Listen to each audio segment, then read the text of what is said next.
Power doesn't break quietly. It shatters in the space between what a man commands and what he can no longer control. Duke Alaric Veyne ruled an empire of frost and iron, every soul within his reach bent to his will, until the one person who held his world together walked away without asking permission. This is the story of a man who believed love was weakness, who mistook silence for loyalty, who learned too late that some forces cannot be commanded. Stay with me until the end, because what happens next will redefine everything you thought you knew about power and surrender. Drop a like if you're watching from your city, and let me know in the comments where you're experiencing this downfall from. The first crack appeared at dawn, though Alaric wouldn't recognize it for what it was until winter had already settled into his bones. He stood at the eastern window of Blackridge Citadel, watching the sun break over Viramont's frozen expanse. The landscape stretched before him like a conquest map. Every village, every road, every life catalogued in his mind with the precision of a military ledger. 32 years he'd held this territory. 32 years of absolute authority carved through war, negotiation, and the kind of ruthless clarity that made lesser men avert their eyes. The obsidian walls around him breathed with the weight of that history. Every stone had been placed under his direction. Every banner that flew from these towers bore his sigil. The citadel wasn't just a structure. It was the physical manifestation of his will made permanent. He adjusted the collar of his coat, the fabric military cut and severe. Control began with appearance. It extended through every gesture, every word, every silence calculated to maintain the architecture of power he'd spent decades constructing. A knock at the door. 3 precise strikes. "Come in." Castellan Thorne entered, carrying the morning reports. The man moved with the efficient deference of someone who'd learned early that the Duke's time was a currency not to be wasted. "My lord, the northern levies are prepared for review. Correspondence from House Meridian arrived overnight. The winter grain distribution requires your signature." Alaric took the documents without looking at Thorne. His eyes scanned each page with the speed of someone who'd made 10,000 such decisions and would make 10,000 more. He signed where signatures were needed. He crossed out a proposed expenditure that showed weakness in negotiating position. He added a notation that would subtly shift a trade agreement in Viramont's favor. "Where is Lady Seraphine?" The question emerged flat, procedural. He asked it every morning, though he already knew the answer. She would be in her study, managing the estate's softer machinery. The relief efforts, the tenant disputes, the endless minor crises that required a different kind of authority than his own. Thorne hesitated. The pause lasted maybe half a second, but Alaric caught it like a predator catching scent. "I haven't seen her this morning, my lord." Alaric set down his pen. He looked at Thorne directly, and the Castellan's face went carefully blank. "Find her." Thorne left faster than protocol required. Alaric returned to the window. The sun had fully risen now, casting long shadows across the courtyard where guards drilled in perfect formation. Everything in its place, everything functioning as designed. He didn't think about the conversation from the night before. There was nothing to think about. He'd simply stated a truth that had always existed, removing ambiguity from a relationship that had functioned on unclear terms for too long. Clarity was kindness. Precision prevented future pain. Lady Seraphine had needed to understand the terms of their arrangement without the distortion of sentiment. He'd provided that understanding. She was intelligent. She would adjust. An hour passed. Then 2. Thorne returned, and this time the hesitation in his expression had evolved into something closer to concern. "My lord, Lady Seraphine's chambers are empty. Her personal effects remain, but her travel cloak is missing. The stable master reports a horse taken before dawn." Alaric absorbed this information the way he absorbed all information, slotting it into the existing framework of his understanding. She'd left the citadel. Unusual, but not unprecedented. She occasionally rode to the village for direct observation of relief efforts. When did she depart? "Before the morning bells, my lord. No escort, no notice to the guard." Now that was irregular. Seraphine understood protocol. She never moved without informing someone of her location and intent. It was part of the structure they both maintained. "Send word to the villages. I want confirmation of her location within the hour." Thorne bowed and withdrew. Alaric returned to his work. Council convened at midday. Trade negotiations with House Veyne required his attention. The northern garrisons needed reassignment orders. The kingdom didn't pause for personal disruptions, but throughout the morning, a small uncomfortable awareness persisted at the edge of his focus. Not worry. Worry implied lack of control. This was simply the recognition of a variable behaving outside predicted parameters. By afternoon, the reports came back. Lady Seraphine had not been seen in any of the local villages.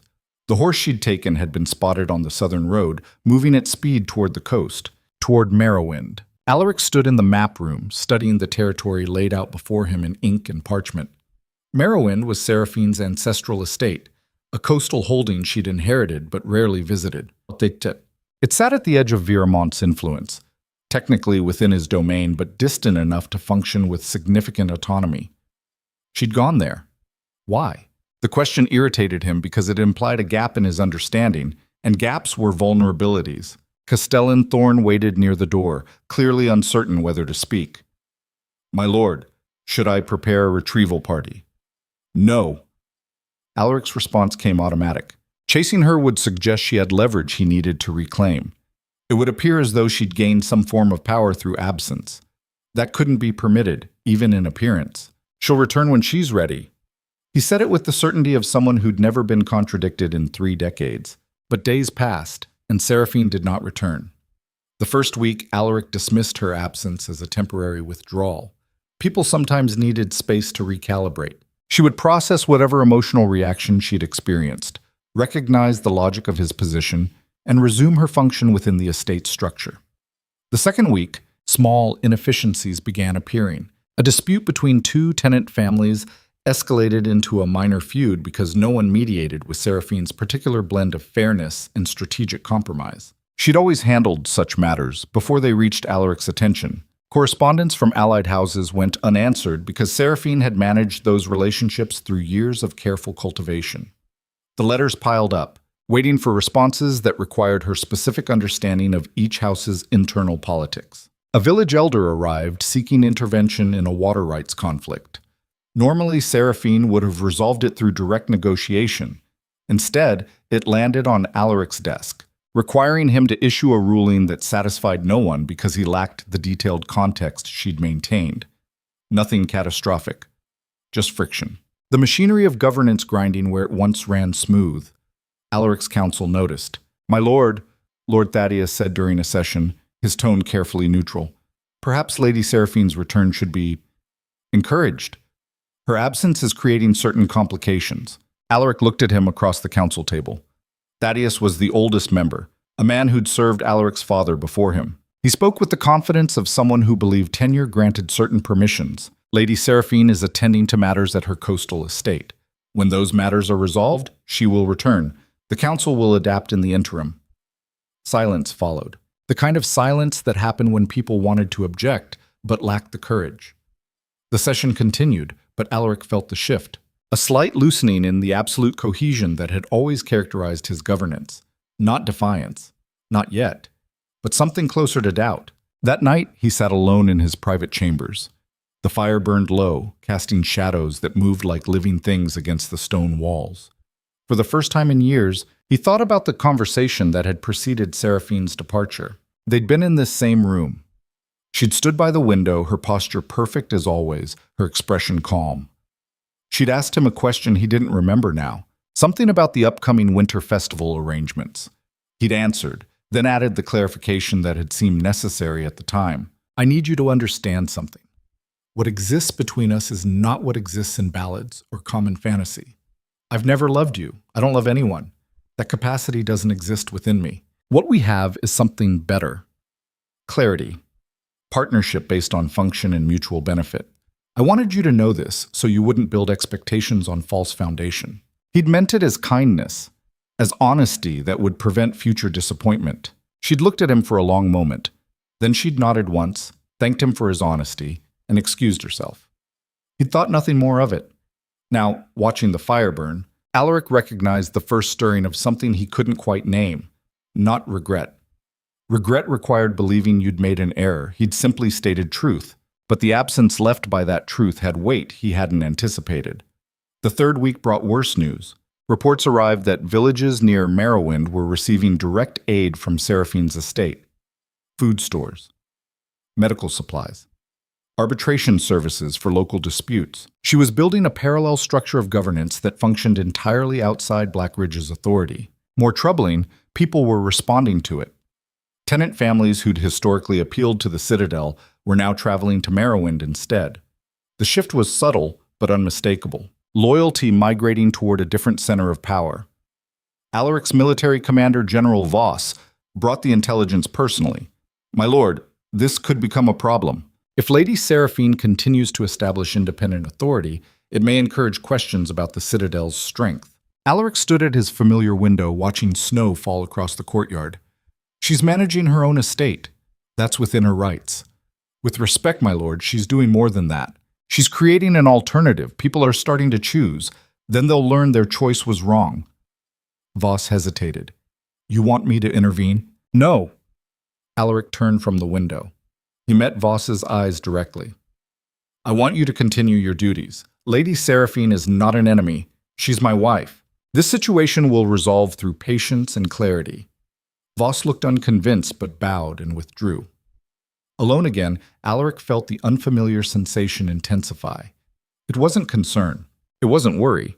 It was something closer to encountering a problem that didn't fit any existing category of problems he'd solved before. Seraphine had always been the one element of his life that functioned perfectly without requiring his constant attention.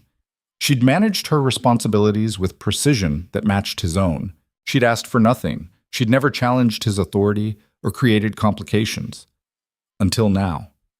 The fourth week brought political ramifications. House Meridian sent a formal inquiry about a trade negotiation that had stalled. The letter was polite but pointed. They'd been accustomed to working through Lady Seraphine, whose understanding of their internal politics had made agreements smooth. Without her mediation, old tensions were resurfacing. House Corvain followed with a similar message. Then House Dalmar. The whispers started circulating through noble circles. Something was wrong in Veermont. The Duke's own wife had withdrawn. Was there instability? Was there weakness? Lord Thaddeus approached Alaric after a council session, his expression grave. "My lord, I must speak plainly. The situation with Lady Seraphine is becoming a liability. Our allies are questioning your internal stability. Some are beginning to form alternative alliances. Then there are fools who mistake a temporary absence for structural weakness." Thaddeus stepped closer, lowering his voice. "Alaric, I've served your family for 40 years. I'm speaking not as your counselor, but as someone who cares about your legacy. Pride is a luxury you can no longer afford. Whatever happened between you and Lady Seraphine, it needs to be repaired. The kingdom requires it." The use of his first name was a calculated risk. Thaddeus was testing the boundaries of their relationship, seeing if decades of service granted him the right to speak as near equal. Alaric's face remained impassive. "The kingdom is not fragile, Thaddeus. It will endure whatever temporary adjustments are necessary." But his words felt hollow even as he spoke them, and from the look in Thaddeus's eyes, the old man knew it. That night, Alaric did something he hadn't done in years. He opened the locked drawer in his desk and removed the letters Seraphine had written to him during the early years of their marriage. He'd kept them, though he'd never examined why. They weren't love letters. Seraphine had understood from the beginning what their arrangement was, but they were detailed accounts of her work, her observations, her careful management of the estate's human complications. He read through them now, seeing for the first time the architecture of care she'd built while he'd been focused on the architecture of power. She'd known the tenant families by name. She'd tracked the health of elderly villagers. She'd remembered which children showed aptitude for which trades. She'd woven a network of relationships that made governance possible not through force, but through trust. He'd thought of it as supplementary work, necessary but secondary to the real machinery of rule.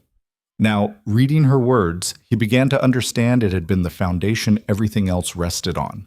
The fifth week brought the crisis he'd been unconsciously expecting. House Blackwood, a neighboring territory with historical grievances against Veermont, sent a formal challenge to one of Alaric's long-standing trade agreements. The challenge was legally weak but politically sharp. They were testing whether Veermont could maintain its alliances without Seraphine's diplomatic presence. Alaric responded with a masterful legal counterargument that demolished Blackwood's position, but the effort required was greater than it should have been. In the past, Seraphine would have prevented the challenge from ever being mounted through her network of informal relationships and carefully maintained goodwill. More challenges followed. Small provocations. boundary disputes, trade complications. None of them dangerous individually, but together they created a pattern of pressure designed to expose weakness. General Voss arrived at Alaric's study with maps and troop assessments. My lord, if this escalates, we may be looking at coordinated action from multiple houses. I need to know our defensive posture. Alaric studied the maps. Viramont's military strength remained overwhelming. Any house that moved against him openly would be crushed. But the nature of the threat wasn't military. It was political, social, economic. The kind of warfare Seraphine had always handled. He'd thought her work was soft power, unnecessary refinement on top of his hard authority. He'd been wrong. Prepare defensive positions, but do not mobilize, Alaric said. This isn't a military conflict. It's a test of perception. They want me to react with force, which will prove their narrative about instability. Then what do we do? Alaric looked at the map for a long time. Then he said something he'd never said before in 32 years of rule. I don't know. Voss stared at him. My lord? Alaric met his eyes. I don't know, Voss. This is not a problem I can solve through command or strategy or force. This is a gap in our structure that only one person can fill. Who, my lord? But they both already knew the answer. That evening, Alaric drafted a formal summons for Seraphine's return. He framed it in terms of state necessity, careful to avoid any language that suggested personal need or weakness. The letter was perfect in its construction, legally sound, politically appropriate. He sealed it and sent it by his fastest courier. 3 days later, the courier returned with a response. Alaric opened the letter in private, expecting acquiescence or at least negotiation. Instead, he found 5 sentences written in Seraphine's precise hand. I have received your summons. I recognize its legal authority and political necessity. However, I no longer belong to Blackridge Citadel in any capacity that demands my obedience. I will continue my work at Marowind as an independent administrator of my own holdings. You have my respect, but not my return. Alaric read the letter 3 times. Then he felt something break inside him that he hadn't known was still intact. It wasn't anger. Anger he understood. Anger was a tool he could deploy with precision. This was something else. Something closer to the moment a structure realizes its foundation was never as solid as believed. The moment just before collapse, when everything still looks intact, but the weight distribution has already failed. For the first time in his life, Duke Alaric Veyne encountered a force he could not command, could not negotiate with, could not break. And that force was simply a woman who decided his authority no longer applied to her. He stood at his window, watching night fall over Viramont, and felt the empire of frost and iron shift beneath his feet. The next morning, Alaric did something unprecedented. He called his council together and told them he was leaving Blackridge Citadel. The silence that followed was absolute. Lord Thaddeus found his voice first. My lord, for how long until this is resolved? And where are you going? Marowind. The council erupted in controlled chaos. Questions overlapping. Concerns about security, about perception, about the message it would send to watching enemies.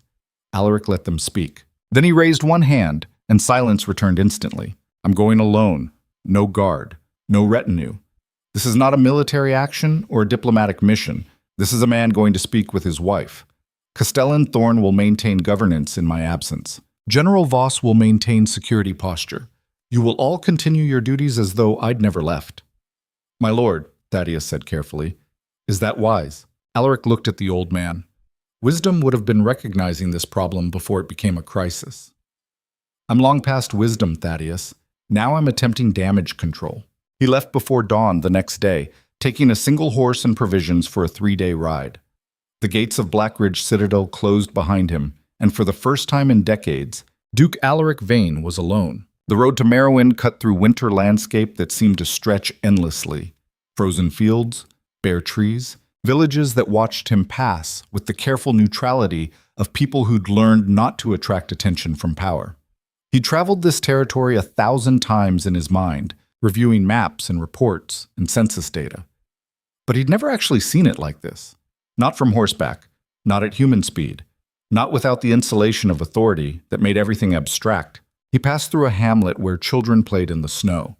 They stopped to watch him ride by, and he realized he didn't know any of their names. He didn't know which families they belonged to. He didn't know what their lives were like beyond the tax records and levy quotas.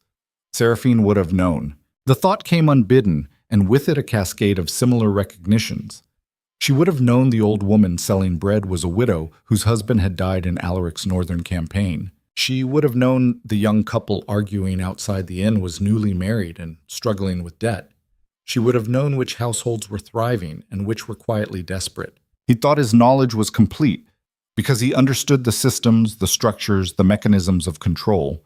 But Seraphine had understood the people inside those systems. And now, riding alone toward the coast, Alaric began to comprehend the magnitude of what he'd lost. On the second day, he stopped at a roadside inn. The innkeeper recognized him despite his plain traveling clothes and lack of escort. The man went pale, stammered something about not having rooms worthy of a duke. "I need a bed and a meal," Alaric said. "Nothing more." The innkeeper prepared both with shaking hands.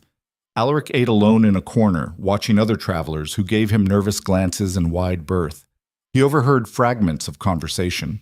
Talk about Lady Seraphine's generosity at Marowind, how she'd sent medicine to a village struck by fever, how she'd arbitrated a land dispute with such fairness that both parties left satisfied. One traveler, drunk enough to speak freely, said, "Always knew she was the real power in Viermont. Duke's just the sword. She's the hand that guides it." His companion shushed him, glancing nervously toward where Alaric sat. But the words landed with the weight of truth Alaric couldn't dismiss. He'd thought of himself as the architect of Viermont's strength, but maybe he'd only been the visible facade while Seraphine built the actual foundation. The recognition hurt in ways he didn't have language for. On the third day, he reached Marowind. The coastal estate sat on cliffs overlooking gray winter sea.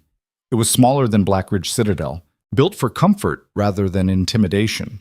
The walls were white stone instead of obsidian. Gardens surrounded the main house, dormant now in winter but still beautiful in their ordered peace. Alaric dismounted at the gates. Guards approached, recognized him, and looked uncertain. "I'm here to see Lady Seraphine." The senior guard, a weathered man named Corwin, nodded slowly. "I'll inform her, Your Grace, though I should tell you she's been expecting you." Of course she had. Seraphine was always 3 moves ahead in any negotiation. Corwin returned after a few minutes. "She'll receive you in the Eastern Gardens. Follow me." Alaric walked through Marowind with the strange sensation of entering foreign territory. Everything was familiar from reports and property records, but seeing it inhabited, seeing the servants moving with purpose and confidence, seeing the evidence of Seraphine's management everywhere, he realized this wasn't his space at all. This was hers. Had always been hers. He just never bothered to see it. The gardens overlooked the sea. Seraphine stood near a stone bench, wearing simple clothes designed for work rather than ceremony. Her hair was pulled back practically. Her hands showed evidence of physical labor, dirt under the nails. She looked at him without surprise. "Alaric." Her voice was level. Not cold, not warm, simply present. "Seraphine." They stood in silence. The distance between them suddenly vast despite being only a few yards apart. "You came yourself," she said. "No soldiers. No display of authority. That's unexpected. I'm here to talk." Then talk. Alaric felt his prepared arguments collapse before he could speak them. Every rational explanation he'd constructed during the ride suddenly seemed insufficient against the reality of her standing there, fundamentally unchanged and yet completely different. "The kingdom is fracturing without you," he said finally. "Political challenges, diplomatic complications, systems breaking down. I need you to return." Seraphine's expression didn't shift. "You don't need me. You need what I provided. There's a difference." "Those are the same thing." "No, Alaric, they're not." She moved toward the stone bench and sat down. She gestured for him to join her. After a moment's hesitation, he did. "Let me ask you something," Seraphine said. "During all the years we worked together, did you ever once think about why the systems functioned? Why disputes resolved smoothly? Why allies remained loyal through difficult periods? You managed those relationships. I built those relationships. With time, with attention, with care given freely, not as transaction. And I did it not because you commanded it, but because I believed in what we were building together. We were building." She held up one hand, cutting him off with a gesture that would have been unthinkable at Blackridge Citadel. "We were building your vision, Alaric, your structure, your kingdom. I was the mortar between your stones. essential but invisible, necessary but never acknowledged. I acknowledged your work. You catalog my functions. That's not the same as understanding what I was actually doing or why it mattered. The sea crashed against the cliffs below them. Seagulls cried overhead.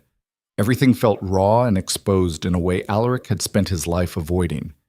When you told me you'd never loved me, she continued, her voice still level, I didn't leave because I was hurt. I was hurt.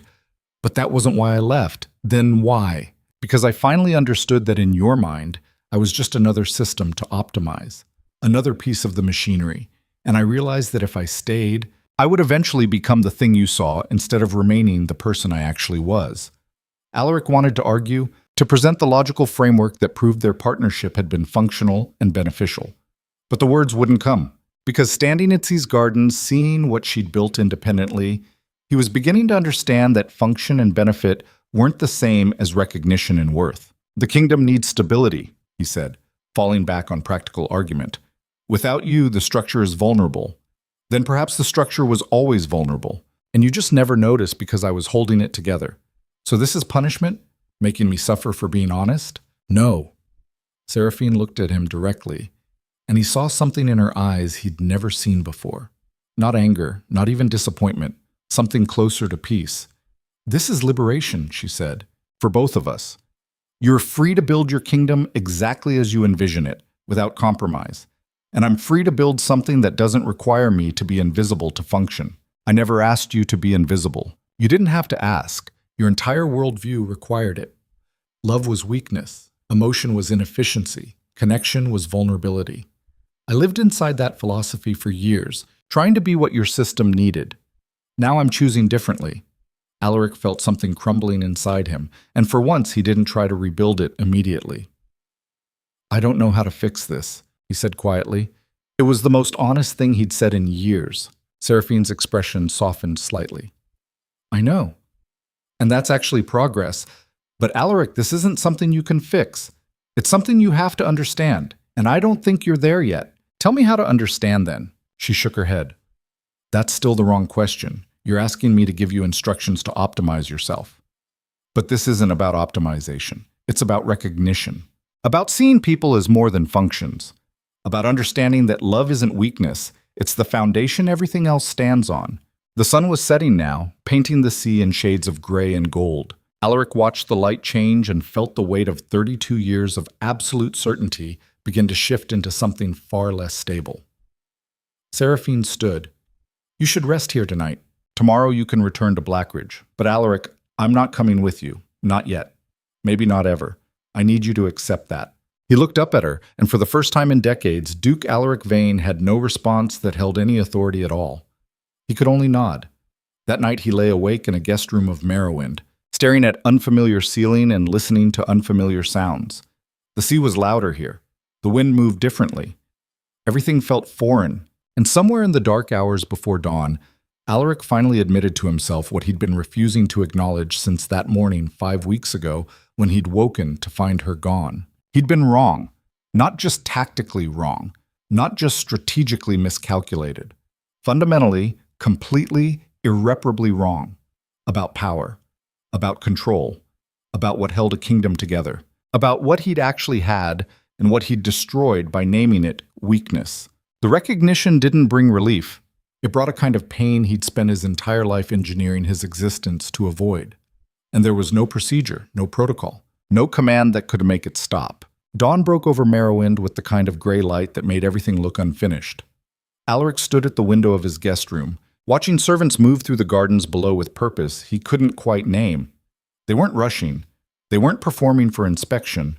They were simply working, and there was something in that ease of movement that felt like an indictment. He'd slept maybe 2 hours.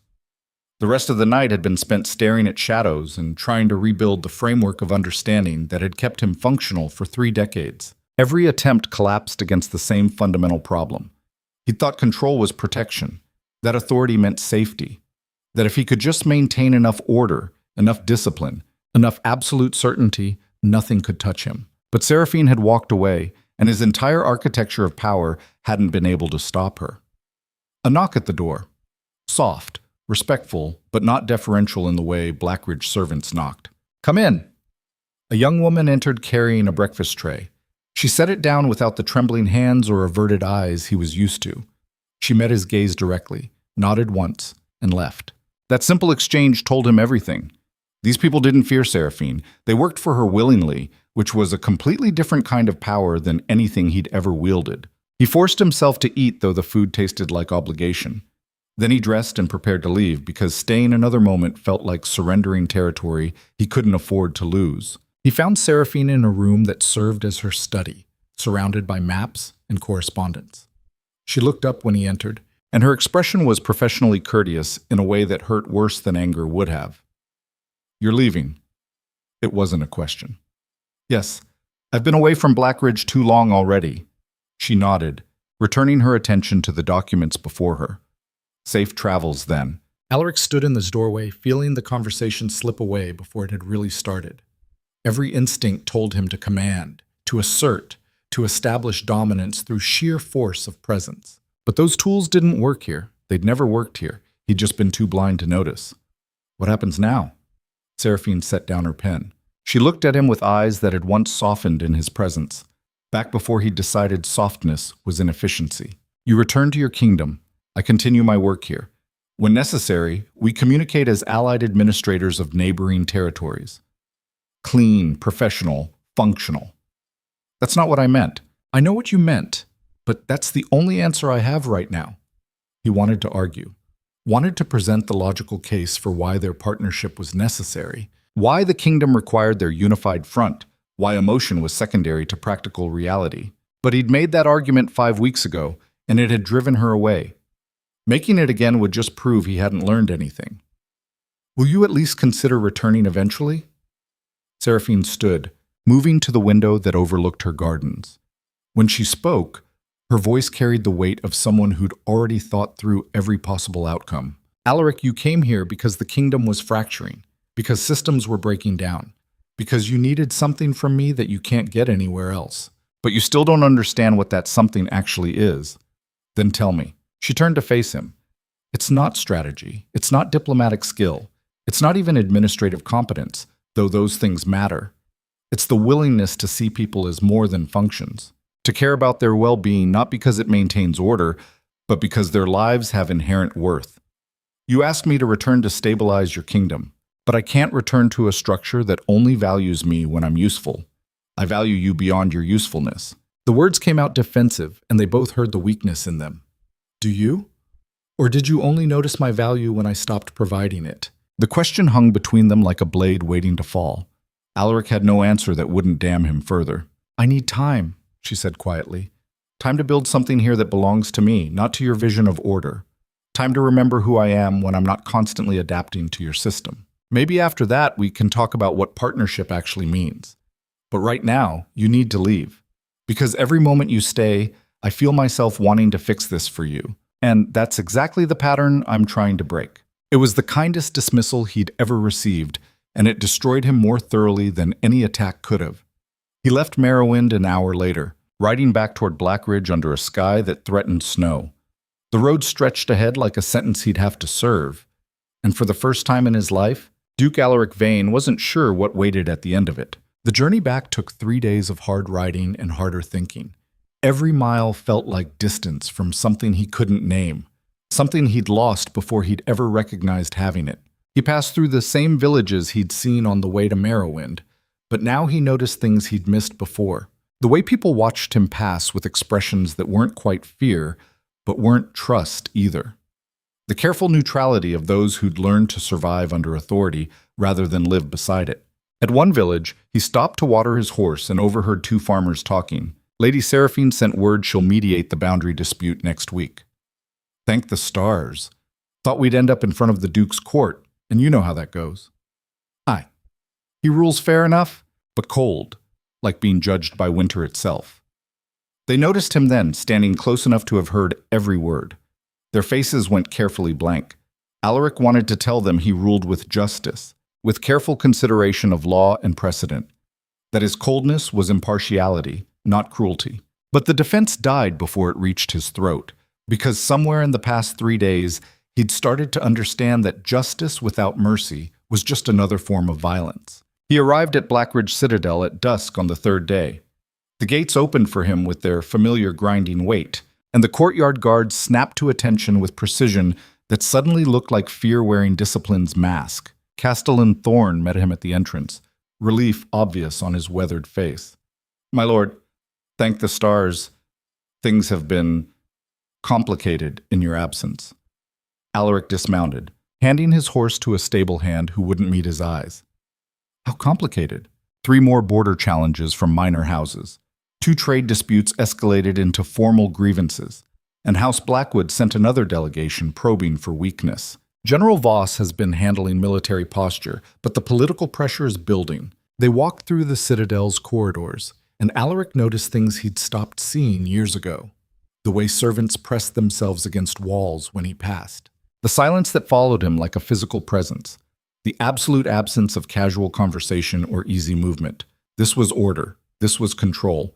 This was everything he'd built. And it was suffocating. "Assemble the council," he said. "I need to address the current situation. Now, my lord, it's nearly nightfall. Now." Within the hour, his council had gathered in the strategy room. Lord Thaddeus, General Voss, the trade minister, the diplomatic envoy, all the key players in Viramont's governance. They looked at him with expressions that blended respect and uncertainty in uncomfortable measure. Alaric stood at the head of the table, looking at faces he'd worked alongside for years without ever really seeing them as people with lives beyond their functions. Report. General Voss went first, outlining the military challenges with crisp efficiency. House Blackwood was testing boundaries. Minor houses were probing for alliances. Nothing overtly hostile yet, but the pattern suggested coordinated pressure. "They're waiting to see if Viramont's internal stability is compromised," Voss concluded. "Once they're certain we're vulnerable, they'll move more aggressively." The trade minister reported economic complications. Agreements stalling without Seraphine's personal relationships to smooth negotiations. Revenue streams disrupted by diplomatic friction. Nothing catastrophic, but trending negative. The diplomatic envoy had the worst news. 2 allied houses had sent formal inquiries about Viramont's succession planning, which was code for questioning whether Alaric's authority would survive the current crisis intact. When the reports finished, silence settled over the room like frost. Lord Thaddeus spoke carefully. "My lord, I must ask, did Lady Seraphine agree to return?" "No." The single word hit the council like a physical blow. Thaddeus recovered first. "Then we need to discuss contingency strategies for—" She was right. Alaric's interruption stopped all conversation. Every council member stared at him as though he'd started speaking a foreign language. "Lady Seraphine was right," he repeated, "about the structure we built, about the way we govern, about the fundamental weakness in our approach." "My lord," Voss said slowly, "I'm not sure I understand." Alaric looked at each of them in turn. "For 3 decades, I've ruled Viramont through absolute authority, through discipline and control, and the elimination of anything that resembled weakness or sentiment. I believed order was the highest virtue. That power properly applied could solve any problem. That approach has made Viramont strong," Thaddeus said, though his voice carried a question underneath the statement. "It made Viramont rigid. There's a difference. Strong systems can bend. Rigid systems shatter when sufficient pressure is applied. And we're shattering now because the one person who provided flexibility is gone." The council exchanged glances. No one seemed willing to challenge him, but no one understood where he was going either. "Lady Seraphine didn't just manage diplomatic relationships in a state business," Alaric continued. "She built trust. She created connections based on genuine care rather than transactional exchange. She made people loyal not through fear of punishment, but through understanding that their well-being mattered. I dismissed all of that as soft power, secondary to real authority. I was wrong." Lord Thaddeus leaned forward. "My lord, are you saying we need to adopt a different governance philosophy?" "I'm saying our current philosophy has been incomplete. We've ruled through command and expected loyalty through intimidation. But loyalty born from fear evaporates the moment a better option appears. Real stability comes from people choosing to support you because they believe you're invested in their survival, not just your own power." The words felt foreign in his mouth, but speaking them created a kind of clarity he hadn't experienced before. He was admitting weakness, yes, but he was also identifying the actual problem instead of treating symptoms. General Voss cleared his throat. With respect, my lord, that sounds like weakness. Our enemies will see philosophical changes as an opening. Let them see what they want. Our enemies are already seeing weakness because the structure is failing. Maintaining rigid discipline won't fix that. We need to rebuild the foundation. And that means acknowledging that Lady Seraphine's approach wasn't supplementary to mine. It was equally essential. So what do you propose? The trade minister asked. Alaric looked at the maps spread across the table, showing Viremont's territories and the pressure points where allied houses were testing boundaries. We start by changing how we engage with our own people. No more governance through pure command. We listen to disputes before ruling on them. We respond to needs before they become crises. We build relationships instead of just enforcing compliance. That will take time we may not have, Voss said. Then we make the time. Alaric's voice carried the weight of absolute decision, even though the decision itself was about relinquishing absolute control. General, I want you to identify the 3 most pressing border challenges, but instead of preparing military responses, I want diplomatic options that address the underlying concerns. Voss looked uncomfortable. I'm a soldier, my lord, not a diplomat. Then work with someone who is. Thaddeus, you have contacts in most of the major houses. Open back-channel communications. Let them know we're addressing internal stability through reform, not through suppression. Lord Thaddeus nodded slowly. And if they interpret that as confirmation of weakness, they probably will. But we can't control their interpretation. We can only build actual strength instead of the appearance of it. The council session continued for another 2 hours, and with each decision, Alaric felt the old framework of his governance shift into something unfamiliar. He was still issuing commands, still maintaining authority. But the nature of those commands had changed from absolute declarations to coordinated strategies that acknowledged other people's perspectives mattered.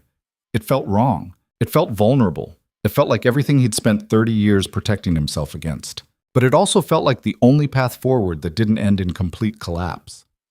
When the council finally adjourned, Lord Thaddeus remained behind. Alaric, he said quietly, using the first-name privilege again. What happened at Marowind? Alaric considered deflecting, then decided against it.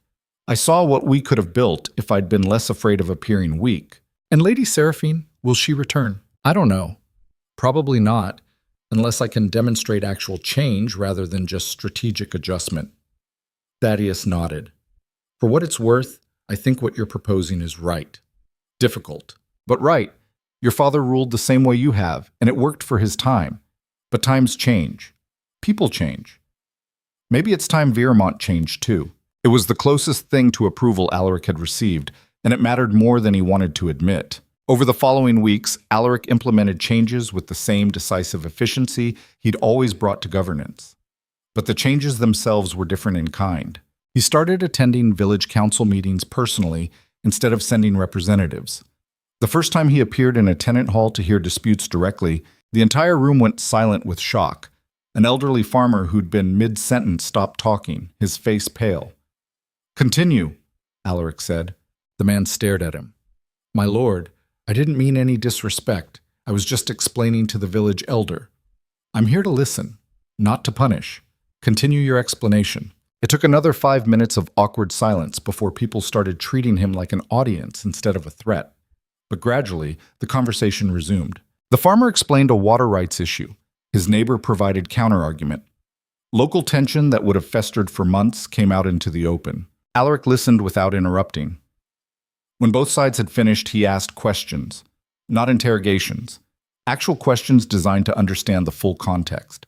Then he made a ruling that split the difference in a way that gave each party something they needed while addressing the underlying resource problem. The farmer and his neighbor both looked stunned. The village elder looked like he'd witnessed a miracle. That was fair, the farmer said finally. More than fair. Thank you, my lord. Alaric left that meeting feeling exhausted in ways that military campaigns had never touched. Listening to people's actual concerns, considering their perspectives, treating their problems as genuine rather than just administrative inconveniences, it required a different kind of energy than command ever had. But he also left knowing he'd built something real rather than just enforcing compliance. He repeated the process in other villages, other disputes, other situations where his old approach would have been to issue a ruling from Blackridge and expect obedience. The response was slow, but unmistakable. People started coming to him with problems before they became crises. They started trusting that authority didn't automatically mean punishment. It wasn't Seraphine's network of care and personal relationship. He didn't have her gift for making people feel genuinely valued, but it was movement towards something better than pure domination. At Blackridge, he changed court procedures. Instead of council sessions where he declared decisions and expected implementation, he started asking for input before finalizing strategies. He solicited objections. He acknowledged when he didn't have complete information. The first time he said, "I need to think about that before deciding," Lord Thaddeus actually flinched. But over time, the council started functioning differently. People contributed ideas instead of just waiting for instructions. Decisions became collaborative rather than dictatorial. General Voss struggled with it the most. The man had been trained in absolute chain of command, and anything that looked like weakness made him visibly uncomfortable. One evening, after a particularly contentious council session about how to respond to House Blackwood's latest provocation, Voss approached Alaric privately. "My lord, I need to speak plainly. This new approach, it's making the men nervous. They're used to clear orders. Now everything feels uncertain." Alaric studied his general. What are they actually nervous about? That we're weak, that we're vulnerable, that we've lost our edge. "And what do you think?" Voss hesitated. "I think you're trying to fix something that wasn't broken. We had strength. Now we're questioning ourselves at every turn." "We had rigidity," Alaric corrected. "And when Seraphine left, that rigidity fractured. Strength that depends on one person maintaining the entire social foundation isn't strength. It's structural dependency dressed up as power. So we just abandon discipline? No. We expand our definition of strength to include things we previously dismissed as weakness. Trust, flexibility, the ability to acknowledge when we're wrong." Voss looked unconvinced but nodded. "I'll try to help the men understand, my lord." After he left, Alaric stood at his familiar window, watching night settle over Viermont. The changes he was implementing were having an effect.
House Blackwood had moved from probing to active challenge, contesting a key trade route with legal arguments that were weak but politically damaging. Other houses were watching to see how Alaric would respond. The old Alaric would have crushed the challenge with overwhelming force, making an example that deterred future challenges. The new Alaric, the one trying to govern differently, had to find another way. He spent 3 days crafting a response that addressed Blackwood's legal arguments, while simultaneously offering a compromise that gave them face-saving exit from confrontation. It was delicate diplomatic work, the kind Seraphine would have handled instinctively. When he showed the proposal to Lord Thaddeus, the old counselor read it twice before speaking. "This is good, really good. Sophisticated in ways I didn't think you'd—" He trailed off, clearly uncertain how to finish without giving offense. "In ways I didn't think I was capable of," Alaric finished. "You're right, I wasn't. I'm learning." He sent the proposal through official channels and waited. 3 days later, House Blackwood accepted the compromise. The relief in Alaric's council was palpable. They'd avoided military confrontation while maintaining Viermont's position.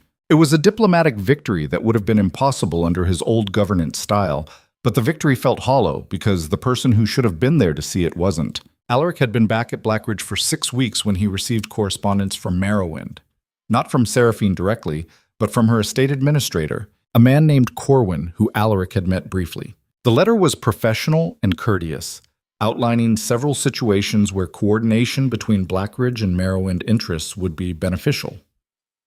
Resource sharing agreements, joint arbitration of disputes that cross territorial boundaries, collaborative approaches to winter relief efforts. It was exactly the kind of allied cooperation Seraphine had mentioned during his visit.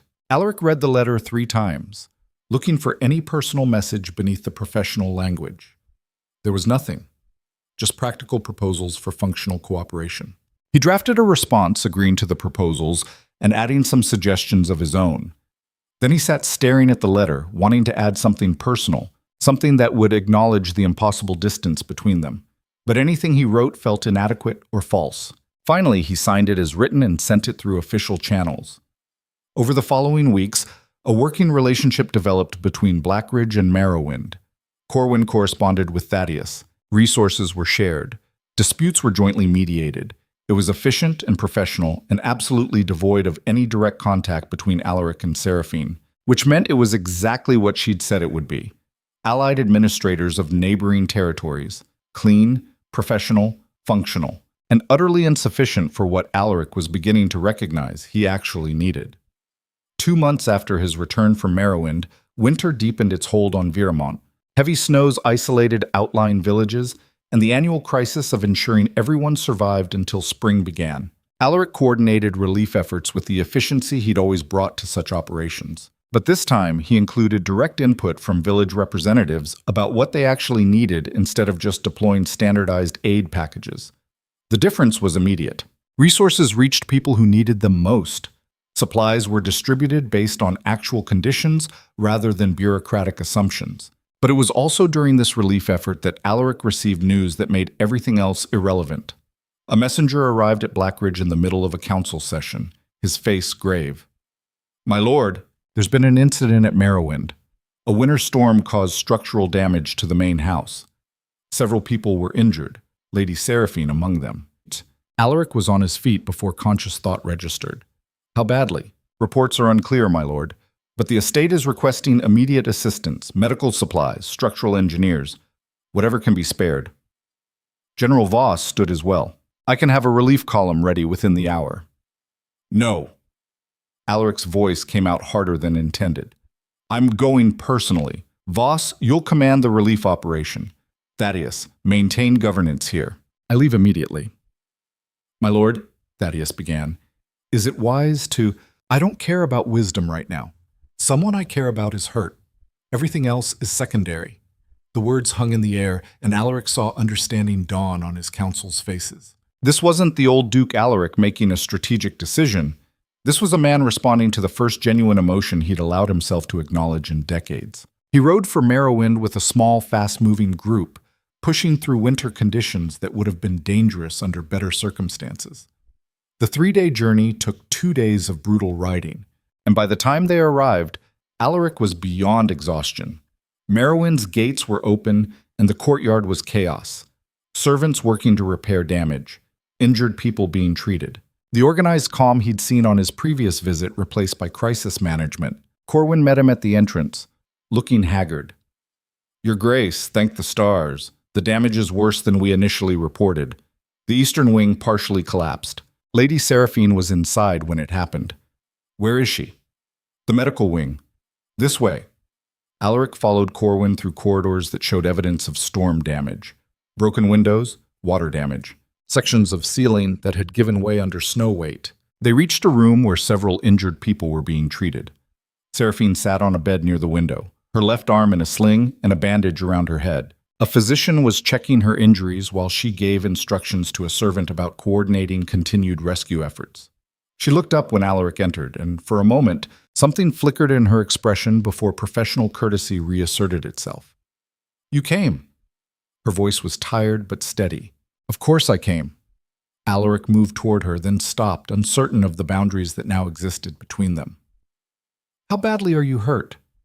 "Broken arm. Possible concussion. Nothing life-threatening. Others were worse. We're still accounting for everyone who was in the building." The physician finished his examination and excused himself. leaving Alaric and Seraphine alone except for the background chaos of crisis response. I brought relief supplies, Alaric said. Engineers to assess structural damage. Medical personnel. Whatever you need. Thank you. That will help significantly. They looked at each other across 3 feet of physical distance that felt like miles of emotional territory neither knew how to navigate. I'm glad you're alive, Alaric said finally, because it was the only true thing he could think to say. Seraphine's expression softened slightly. I'm glad you came, even though you didn't have to. Yes, I did. You were hurt. Nothing else mattered. The words came out raw, stripped of the careful control he usually maintained, and in saying them, Alaric crossed some internal boundary he'd spent 30 years defending. Because it wasn't just about ensuring an allied administrator's survival. It wasn't strategic consideration or political calculation. It was the recognition that her pain mattered to him in ways that had nothing to do with function or utility or maintaining stable governance. It was the thing he'd told her didn't exist within him, and it was destroying every certainty he'd built his identity around. Seraphine looked at him for a long moment, and Alaric saw something shift behind her eyes. Not softening exactly. More like recognition that the man standing before her wasn't quite the same one who'd left Marowind 2 months ago. You should rest, she said finally. You look like you rode through hell to get here. I did. The admission hung between them, weighted with meanings neither was ready to unpack. A servant entered with medical supplies, and Seraphine turned her attention to coordinating continued rescue efforts despite her injuries. Alaric watched her work, seeing the same focused competence he'd always known, but understanding now what drove it. Not duty, not obligation. Genuine care for the people depending on her. He spent the next 3 days at Marowind, overseeing repairs and ensuring everyone injured received proper treatment. He worked alongside servants and common laborers, clearing debris and hauling supplies, and nobody seemed to know what to make of a duke covered in dust and sweat doing manual labor. But Alaric was learning something crucial. Power wasn't just command from a distance. Sometimes it was presence. Sometimes it was showing people their well-being mattered enough for you to get your hands dirty. On the 4th morning, he found Seraphine in the gardens despite doctor's orders to rest. She was walking slowly, her injured arm still in the sling, inspecting damage to the eastern section. You should be in bed, she glanced at him. So should you. When was the last time you slept more than 3 hours? Alaric didn't have an answer. He'd been running on something beyond exhaustion, driven by the need to fix what was broken, even though he knew buildings were easier to repair than relationships. They walked together in silence for a while, moving through dormant flower beds and past stone benches dusted with snow.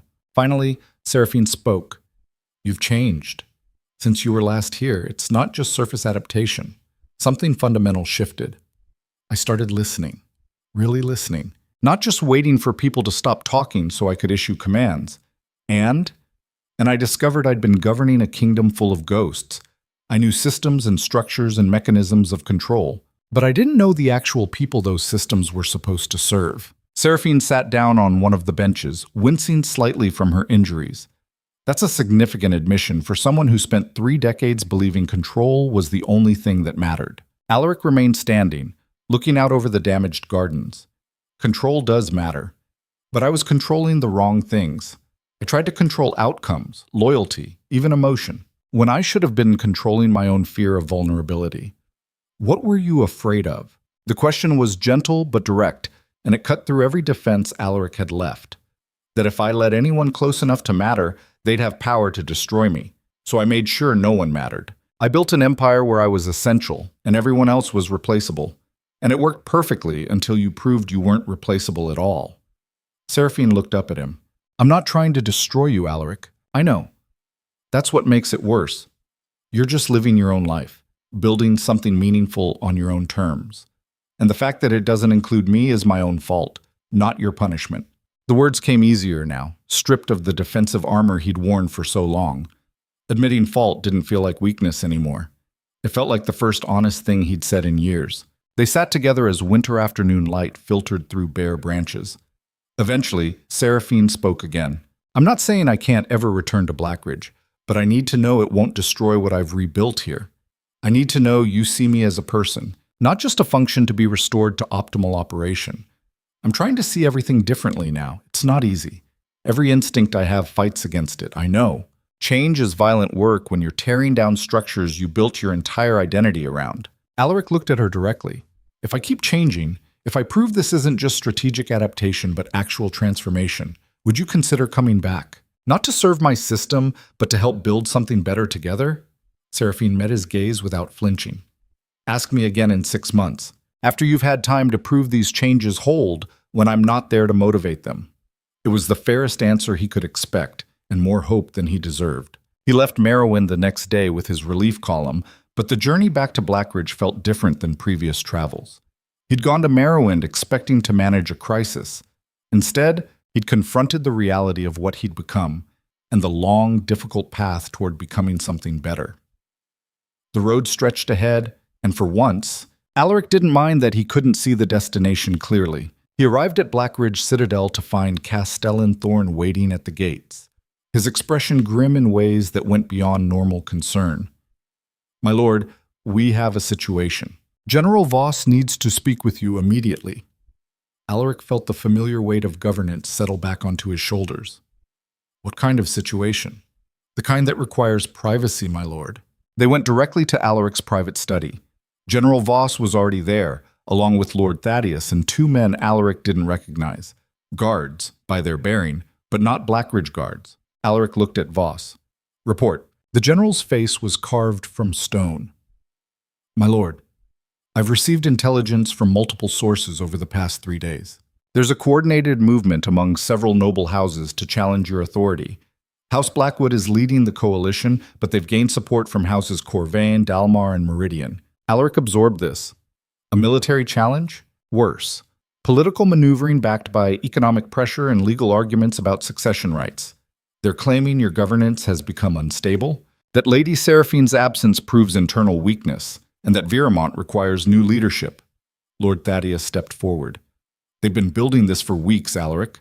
Every concession you've made, every time you've chosen negotiation over force, they've interpreted as confirmation that you've lost your edge. So my attempts to govern differently are being used as evidence of incompetence. Not incompetence, weakness. They're saying you've gone soft, that you're no longer the iron hand Viramont needs. Alaric felt something cold settle in his chest. How coordinated is this movement? Very.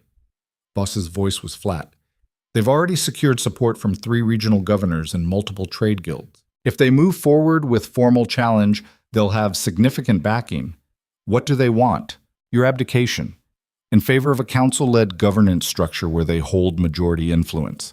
The word should have triggered rage. Instead, Alaric felt a strange clarity descend. This was the test. The real test of whether his changes had been genuine or just temporary adaptation. The old Alaric would have crushed this movement with overwhelming force. Military deployment, economic sanctions, public examples made of the leaders to deter future challenges. But that was the governance style that had driven Seraphine away, that had created a kingdom held together by fear rather than genuine stability. Thaddeus was watching him closely. Alaric, you need to respond decisively. If you show any hesitation, they'll take it as confirmation of their narrative. What would you counsel? Military mobilization, immediate economic pressure on the challenging houses, arrest warrants for the coalition leaders on charges of sedition. Alaric looked at General Voss. Your assessment? Voss hesitated, and in that hesitation, Alaric saw something unexpected. Doubt. Militarily, we can crush this coalition easily, the general said slowly. But my lord, I've been watching what you've been doing these past months. The changes in governance, the way people are responding. For the first time in my career, I'm seeing something that looks like genuine loyalty instead of enforced compliance. So you're saying military force would win the battle but lose something more important. I'm saying the old approach was effective for a different kind of kingdom. The one you're trying to build requires a different kind of strength. The admission from his most military-minded advisor hit harder than any tactical assessment. Even Voss was seeing that power defined purely through domination was insufficient for sustainable governance. Alaric moved to his desk and sat down, thinking through options with the methodical precision that had always characterized his decision-making. But now that precision was applied to a different framework. Not just how to win, but what winning actually meant. Arrange a summit, he said finally. Representatives from all challenging houses, to be held at neutral territory. I'll hear their grievances directly and respond in open forum. Thaddeus looked horrified. My lord, that's madness. You'd be giving them a platform to publicly air accusations. It makes you look defensive. It makes me look willing to engage rather than simply dominate. There's a difference. But if they refuse the summit and proceed with formal challenge anyway, you'll have shown weakness without gaining anything. Then I'll have demonstrated I tried negotiation first, which matters when I'm forced to respond with harder measures. Voss nodded slowly. It's risky. But it's the kind of risk that matches your new governance approach. Consistent, at least. Send the invitations, Alaric ordered. Make it clear I'm open to addressing their concerns through dialogue, but also make it clear that refusal will be interpreted as bad faith, which will justify much harsher responses. The men left to execute his orders, leaving Alaric alone in his study. He sat for a long time, staring at maps of Viremont and considering the possibility that everything he'd built might collapse, despite his best efforts to evolve. But that was the nature of genuine change. It required risk. It required accepting that old certainties no longer applied, and new approaches might fail catastrophically. He thought about Seraphine's words. Change is violent work when you're tearing down structures you built your entire identity around. She'd been right about that too. The summit was scheduled for 2 weeks later to be held at the merchant city of Ravensport, which maintained careful neutrality in regional politics. Alaric spent those 2 weeks preparing not battle strategies but arguments. Legal frameworks, evidence of improved governance, testimonials from villages and tenant families about positive changes. It felt like preparing for war using words instead of swords, and every instinct screamed that he was making himself vulnerable. Lord Thaddeus approached him 3 days before the summit with additional troubling news. Alaric, I've received word that Lady Seraphine has been contacted by the coalition. They're offering her independent authority over her coastal territories in exchange for supporting their movement against you. Alaric felt something twist in his chest. Has she responded? Not yet. But the offer is strategically sound from her perspective. She'd gain everything she built at Marowind plus formal recognition and expanded resources. All she'd have to do is publicly state that your governance has become unstable, which would be the final piece of evidence they need to make their case credible. Exactly. Your own wife testifying to your weakness would be devastating politically. Alaric stood at his window, looking out over the citadel he'd commanded with absolute authority for 3 decades. The irony wasn't lost on him. He'd told Seraphine he'd never loved her. That capacity didn't exist within him. Now she held the power to destroy everything he'd built, and he had no defense except the hope that she wouldn't use it. Have you sent her any message? Thaddeus asked carefully. No. If she's going to support me, it needs to be her choice, not my manipulation. That's a dangerous gamble. Everything is a dangerous gamble now. The summit day arrived with cold winter sun that made everything look sharp-edged and unforgiving. Alaric traveled to Ravensport with minimal escort, another calculated message that he wasn't approaching this as military confrontation. The neutral hall was already filled when he arrived. Representatives from houses Blackwood, Corvain, Dalmar, and Meridian sat in a coordinated block. Regional governors and trade guild leaders occupied other sections. Neutral observers from allied territories watched from the galleries. It was exactly the kind of public forum where reputation could be built or destroyed in a single afternoon. Lord Marcus Blackwood stood as Alaric entered. The man was younger than Alaric by a decade, ambitious in ways that had always been carefully contained by Viremont's overwhelming strength. Duke Veyne, thank you for accepting this summit. We have serious concerns about the direction of Viremont's governance. Alaric took his seat at the central position, deliberately choosing not to stand elevated above the others. Another signal that he was here to engage, not dominate. I'm here to listen to those concerns and address them directly. Blackwood gestured to the assembled representatives. The concern is simple. For 30 years, Viremont maintained absolute strength through decisive leadership and unwavering authority. But in recent months, that strength has eroded. You've made concessions where you once made commands. You've negotiated where you once enforced. And most tellingly, your own wife has withdrawn from your court and established independent authority. The accusations were delivered calmly, but they struck at exactly the vulnerabilities Alaric had created by changing his governance approach. You interpret adaptation as weakness, Alaric responded. I interpret it as evolution. Viremont was strong because I maintained absolute control. But that control came at the cost of genuine stability.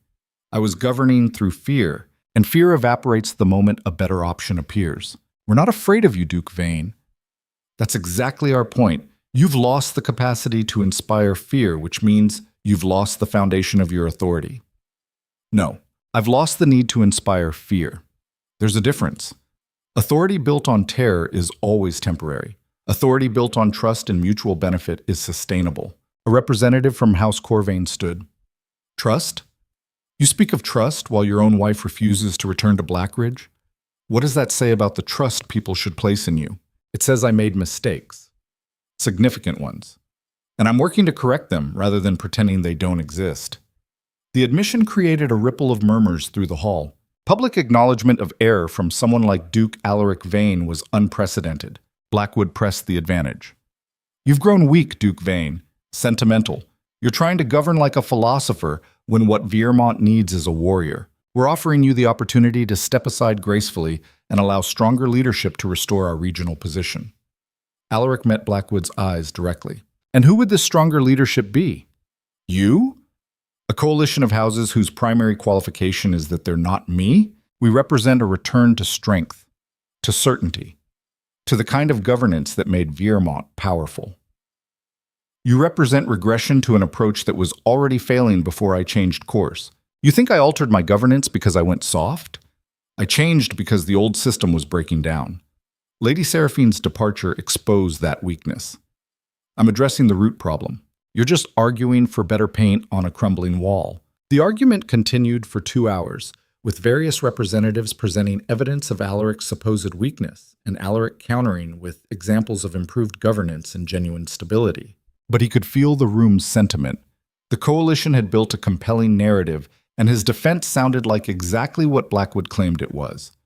Philosophy instead of strength. Then the hall doors opened, and Seraphine entered. The entire room went silent. She moved with careful dignity, despite her arms still being in a sling, walking directly to the center of the forum, where both Alaric and the coalition representatives could see her clearly. Lord Blackwood recovered first. Lady Seraphine, we are honored by your presence. Your testimony will be invaluable in helping us understand the true state of Viermont's governance. Seraphine looked at him with an expression that could have frozen sunlight. I'm not here to provide testimony for your political maneuvering, Lord Blackwood. I'm here because I heard you were using my absence as evidence of instability. It is evidence, Blackwood said carefully. You left Blackridge because Duke Veyne's governance had become untenable. Your departure speaks to systemic weakness. My departure speaks to personal limits I had to enforce for my own survival, Seraphine said coldly. Not to Duke Veyne's capacity to govern. She turned to address the entire hall, and Alaric saw the same commanding presence he'd watched manage estate crises and diplomatic negotiations for years. I've known Duke Alaric Veyne for over a decade. I've watched him build Viermont into a regional power through discipline, strategy, and unwavering commitment to order. Those qualities haven't disappeared, they've evolved. He's incorporating new approaches that address weaknesses in the old system. That's not instability. That's intelligence.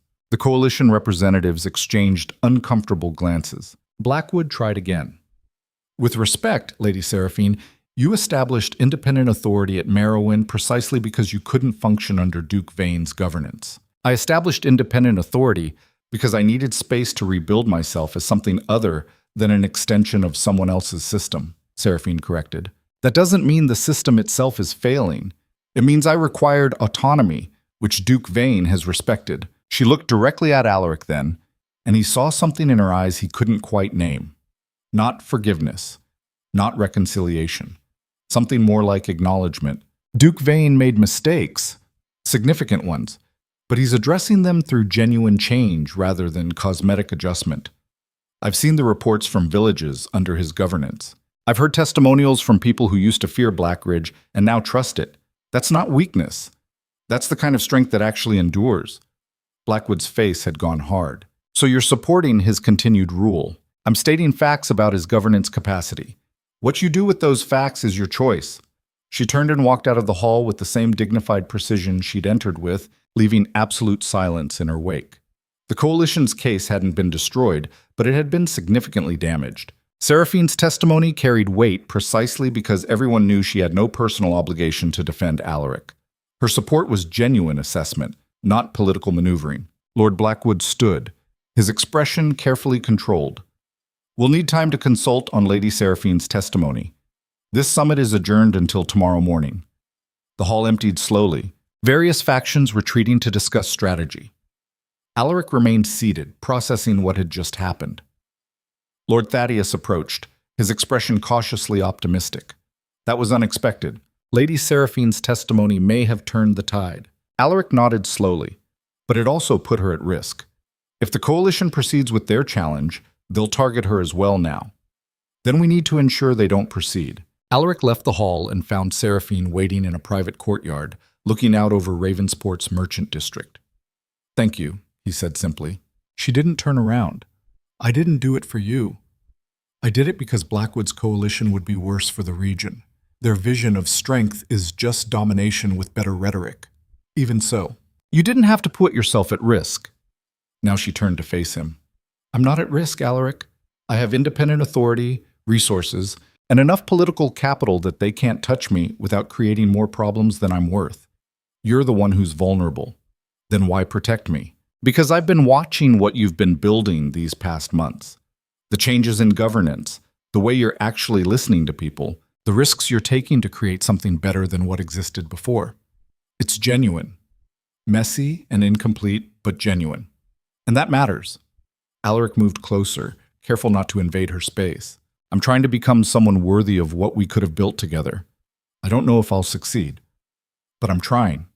I know. That's why I testified." They stood together in the winter afternoon, and Alaric felt the impossible distance between them narrow by some infinitesimal measure. The next morning, the summit reconvened. Alaric expected continued argument, possibly escalation toward formal challenge. Instead, Lord Blackwood stood with an expression that suggested he'd swallowed something bitter. "After consultation with our coalition members and consideration of all evidence presented, we've decided not to proceed with formal challenge to Duke Veyne's authority." The words landed like stones in still water. "However," Blackwood continued, "we want formal commitments to the governance changes Duke Veyne has implemented. Regional councils with actual authority, trade agreements that benefit all parties equitably. Transparency in decision-making processes." Alaric studied the man's face and saw calculation beneath the diplomatic language. Blackwood had recognized that Seraphine's testimony made direct challenge too risky, so he was pivoting to extracting concessions instead. It was smart politics, and it was exactly the kind of demand Alaric could agree to without surrendering actual authority. "I accept those terms. I'll formalize the governance changes and ensure regional councils have meaningful input in policy decisions." Blackwood nodded. "Then we consider this matter resolved. For now." The "for now" hung in the air like a threat and a promise. The coalition was backing down, but they'd be watching. Any sign of weakness, any return to authoritarian governance would give them justification to try again. Alaric had won, but the victory came with permanent accountability he'd never had to accept before. The summit concluded with formal agreements and public statements. Alaric left Ravensport with the strange sensation of having survived something that should have destroyed him. Lord Thaddeus rode beside him on the return journey. "You did it," he said quietly. "You changed your entire governance philosophy and survived a direct challenge to your authority. That's remarkable. I survived because Seraphine intervened. Without her testimony, the coalition might have succeeded. Perhaps. But she testified because the changes you made were real. You earned that intervention." Alaric wasn't sure he agreed, but he accepted the point. They were a day's ride from Blackridge when a messenger intercepted them. Urgent message for Duke Veyne. Alaric recognized the seal. Marowind. He opened the letter with hands that had learned to acknowledge fear instead of suppressing it. The message was brief, written in Seraphine's precise script. "I'll return to Blackridge in 3 months. Not to resume the role I had before. To build something new with you, if you're willing." Alaric read the words 3 times, and something that had been frozen inside him for decades began slowly to thaw. The messenger waited for response. "Tell Lady Seraphine I'm willing. Tell her I'll spend the next 3 months proving these changes are permanent. And tell her—" Alaric hesitated, then continued. "Tell her I'm learning what it means to care about someone beyond their function. It's terrifying and I'm probably doing it badly, but I'm learning." The messenger bowed and departed. Thaddeus looked at Alaric with something approaching paternal concern. "That was remarkably vulnerable, my lord." "I know." Alaric urged his horse forward. "I'm beginning to think vulnerability is the only real strength." They rode toward Black Ridge through winter landscape that no longer looked like conquered territory. It looked like home. 3 months, Alaric thought. 3 months to prove he could maintain these changes without external pressure forcing them. 3 months to build the foundation for something that didn't depend on dominance or control. 3 months to become someone capable of genuine partnership instead of just functional cooperation. The citadel appeared on the horizon, black stone against gray sky. Alaric looked at it and recognized what he'd built. A fortress designed to keep everything out. A structure that protected him from connection by making connection impossible. He'd have to tear some of those walls down. Not all of them. Authority still mattered. Structure still had value. But walls that prevented genuine relationship had to go. The work would be harder than any military campaign, more dangerous than any political challenge. But for the first time in 30 years, Duke Alaric Veyne was fighting for something beyond power. He was fighting to become fully human, and that was a war with no clear victory conditions, no final conquest, no moment of absolute certainty. Just daily choices to be better than the man he'd been the day before. The gates of Black Ridge opened for him, and Alaric rode through them knowing everything had changed and nothing would ever be simple again. Behind him, winter held the kingdom in its frozen grip. Ahead, spring waited with promises that terrified him more than any enemy ever had. The promise of transformation. The promise of genuine connection. The promise that power redefined might be worth more than power absolute. He dismounted in the courtyard and looked up at the obsidian walls he'd commanded for 3 decades. 3 months to prove he could be someone worthy of what Seraphine was offering. 3 months to demonstrate that change carved into bone could hold against the pressure to revert. 3 months to build something neither of them had ever experienced. Not dominance disguised as partnership. Not function masquerading as connection, but actual collaboration between equals who chose each other instead of being bound by obligation. The work began now, and for once, Alaric welcomed the uncertainty instead of trying to control it into submission. The first month passed like learning to breathe underwater. Every instinct Alaric had cultivated for 3 decades screamed at him to revert, to command, to dominate. But he'd made promises written in more than words, and breaking them would cost him the only thing he'd discovered actually mattered. He started every morning the same way now, walking through Black Ridge's lower levels where servants worked, forcing himself to see them as people rather than functions. Learning names, asking questions. The conversations were stilted at first, both sides uncertain how to navigate authority without fear as the primary currency. But slowly, incrementally, something shifted. A servant named Margot mentioned her daughter was sick. Alaric sent the Citadel physician without being asked. A stable hand named Corwin worried about his aging father in a distant village. Alaric arranged transport and supplies. Small gestures, individually meaningless, but collectively they built something he'd never possessed before. Not loyalty born from terror of punishment. Loyalty born from recognition that their well-being registered as real to him. Lord Thaddeus watched this transformation with the careful attention of someone observing a dangerous experiment. One evening, he approached Alaric in the strategy room where maps of regional tension still demanded constant attention. "My lord, I need to know something. Are you doing this because you believe it's right, or because you're trying to win Lady Seraphine back?"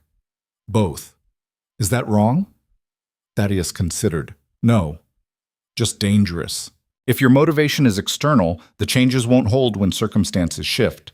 But if you've genuinely come to believe power should be exercised differently, then what you're building might actually last." Alaric looked at the maps showing Viremont's territories and the neighboring houses that watched for any sign of weakness. "I used to think power was about making people do what you wanted through superior force. Now I'm learning it's about making people want to do things because they believe you're invested in outcomes that benefit everyone, not just yourself. That's a radical departure from how your father ruled. My father maintained authority through 30 years of brutal consistency, but he also died alone, feared by everyone, including his own family.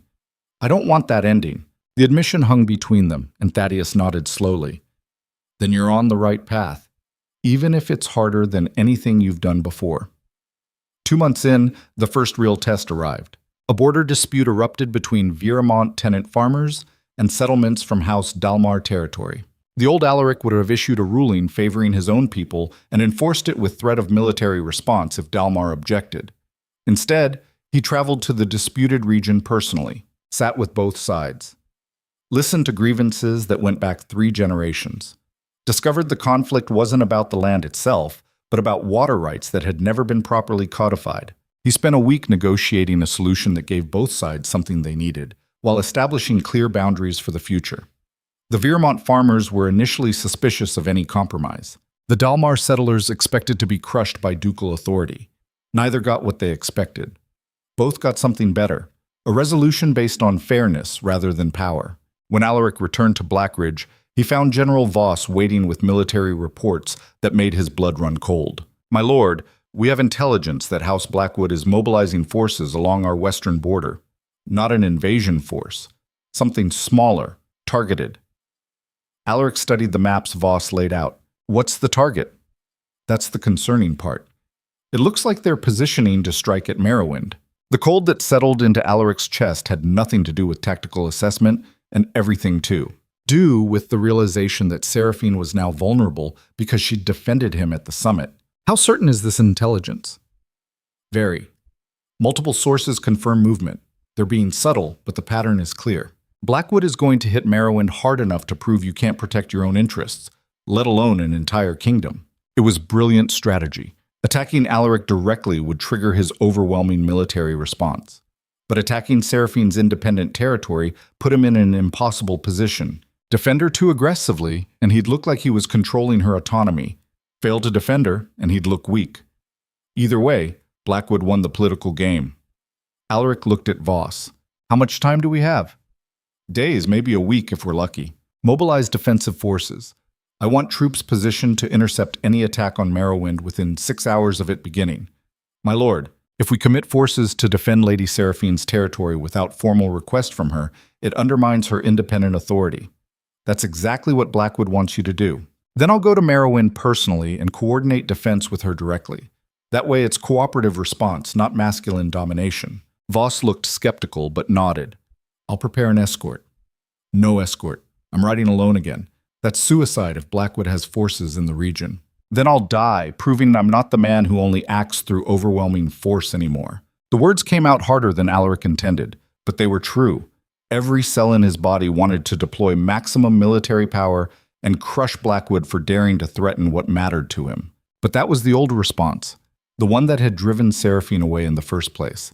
He had to be different now, even when different meant vulnerable. He left Blackridge before dawn, riding the same route he'd traveled twice before. But this time, the journey felt like moving toward confrontation rather than away from it. The winter landscape was softening into early spring, snow melting into mud that made the roads treacherous. He pushed hard, making the 3-day journey in 2, arriving at Marowind as evening light painted the coastal cliffs in shades of amber and shadow. Seraphine met him in the courtyard, and her expression told him she already knew why he'd come. "Blackwood." "Yes. How did you know?" "I have my own intelligence sources." She gestured toward the main house. "Come inside, we need to talk strategy." They moved to her study, where maps were already spread across tables showing Marowind's defensive positions and probable attack vectors. Alaric realized she'd been preparing for this possibility long before he'd arrived. "You knew they'd come after you for defending me at the summit." "Of course. Blackwood doesn't forgive perceived betrayal, and my testimony cost him significant political capital." "Then why did you do it?" Seraphine looked at him directly. "Because some things matter more than safety. You were trying to build something better. I wasn't going to let Blackwood destroy that just because the easier path was staying silent." The admission hit Alaric harder than any tactical assessment. She'd put herself at risk for principles, not for him personally, which somehow made it matter more. He studied the maps she'd prepared. "Your defensive assessment is solid, but you don't have enough forces to repel a coordinated attack. You need Blackridge support, which is exactly what Blackwood wants. If you defend me too overtly, it proves I'm not truly independent. If you don't defend me, I'm vulnerable and you look weak. He's put us in a perfect trap. There's a third option?" Seraphine raised an eyebrow. "Which is? We fight together, not me defending you or you defending yourself alone. Joint response to a mutual threat. That sends the message we're allied equals, not dependent territories. And how do you propose we coordinate that without making it look like you're controlling the response? You take command of the defensive strategy. I provide military resources at your direction. You give the orders. I execute them. The silence that followed was absolute. Seraphine stared at him as though he'd suggested something physically impossible. You're offering to place Blackridge forces under my command. For this operation, yes. You know Marowind's territory better than anyone. You've prepared defensive positions. You understand the political implications better than I do. It makes tactical sense for you to coordinate overall strategy. Alaric, do you understand what you're saying? You'd be publicly acknowledging my authority over your military forces. That's unprecedented. That's actually giving me power over you. Yes. Isn't that what genuine partnership looks like? Seraphine sat down slowly, her expression shifting through calculations he couldn't quite follow. Finally, she spoke. If I command this defense and it fails, Blackwood wins everything. Your authority collapses because you deferred to someone who couldn't deliver. My independence is destroyed because I proved I needed you after all. We both lose. And if it succeeds, then we prove that power shared is stronger than power hoarded. But Alaric, that's a massive risk. You'd be betting everything on my judgment. I know. I'm making that bet anyway. Why? Because I've spent 3 months learning that control based on domination is brittle. And because I trust you more than I trust my own instinct to solve everything through overwhelming force. The words hung between them, and Alaric saw something shift in Seraphine's eyes. Not quite forgiveness, not yet reconciliation, but acknowledgement that the man standing before her was fundamentally different than the one who'd told her love was a weakness he didn't possess. She stood and moved to the maps. If we're doing this, we do it right. I'll need direct communication with General Voss. Full transparency on forced disposition. And you need to understand that my strategy won't look like standard Blackridge tactics. I'm counting on that. Your approach is exactly what we need. Over the next 3 days, they built a defensive strategy that blended Seraphine's understanding of terrain and political messaging with Alaric's military resources. She coordinated with village militias, positioned scouts, and established communication networks that would give advance warning of any attack. Alaric watched her work with growing respect. She commanded naturally, without the need to dominate or intimidate. People followed her orders because they trusted her judgment, not because they feared punishment for refusal. This was the leadership style he'd dismissed as soft power. Watching it in action, he understood it was actually harder and more effective than anything he'd ever achieved through pure authority. On the 4th day, scouts reported Blackwood forces moving into position. Not a full military assault, something more targeted. Fast strike forces designed to hit Marowind's trade infrastructure and withdraw before major defensive response could organize. Seraphine studied the intelligence reports and made her decision. They're expecting traditional defensive posture, heavy forces protecting the main estate. We're going to give them the opposite. Light defensive presence here, but heavy ambush forces positioned along their withdrawal routes. We let them commit to the attack, then cut off their escape. That's aggressive. If the timing is wrong, they could devastate Marowind before we close the trap. I know. But it's the only approach that sends the right message. We're not just defending, we're demonstrating that attacking us comes with unacceptable cost. Alaric nodded. Your command. I'll position forces according to your plan. They spent the next 12 hours coordinating troop movements and establishing the ambush positions. Alaric worked alongside common soldiers, and he noticed they responded to him differently now. Not with the rigid obedience born from fear, but with the focused cooperation of people working toward shared purpose. He'd never experienced this before. Being part of something larger rather than the absolute center, everything revolved around. It felt strange and uncomfortable and somehow more real than anything he'd known in 3 decades of solitary command. Night fell with the kind of darkness that precedes storm. Alaric stood with Seraphine on Marowind's walls, watching the approaches where Blackwood forces would have to advance. Are you afraid? She asked quietly. Terrified. Not of the fight, of failing you. You won't fail me. You've already proven you're capable of change. The rest is just tactics. What if the tactics fail? Then we lose together. But Alaric, losing while fighting for something that matters is better than winning through methods that destroy what makes victory worthwhile. He looked at her profile silhouetted against gathering darkness. When did you become this wise? I was always this wise. You just weren't listening. The admission hurt because it was true. How much had he missed by refusing to see people as anything beyond their functions in his carefully controlled system? Movement in the distance. Scout signals indicating Blackwood forces approaching exactly where Seraphine had predicted they would. "Here we go," she said, her voice steady despite the stakes. "Remember, let them commit to the attack. Don't spring the ambush until they're fully engaged." Alaric nodded and moved to his position with a company of Blackridge soldiers who'd been placed under direct orders to follow Seraphine's commands without question. The wait felt eternal. Blackwood forces advanced in the darkness, moving toward Marowind's trade warehouses with precision that suggested thorough reconnaissance. They hit the light defensive position Seraphine had left as bait, overwhelming them quickly, too quickly. The enemy commander would realize something was wrong, but greed drove them forward. They began setting fires, destroying infrastructure, creating exactly the kind of visible damage that would make Alaric look weak for failing to protect Allied territory. Seraphine's voice came through the communication network they'd established. "Hold positions. Let them burn themselves in deeper." Alaric watched flames rise against the night sky and forced himself to trust her judgment, even as every instinct screamed to intervene immediately. The Blackwood forces pushed further into Marowind, spreading out to maximize destruction. "Now," Seraphine's voice came cold and clear. "Close the trap." Alaric's forces moved from concealed positions, cutting off retreat routes with practiced efficiency. Other units swept in from flanking positions. Within minutes, the Blackwood strike force found itself surrounded, their escape blocked, their position untenable. The enemy commander recognized the situation immediately. He called for withdrawal, but there was nowhere to withdraw to.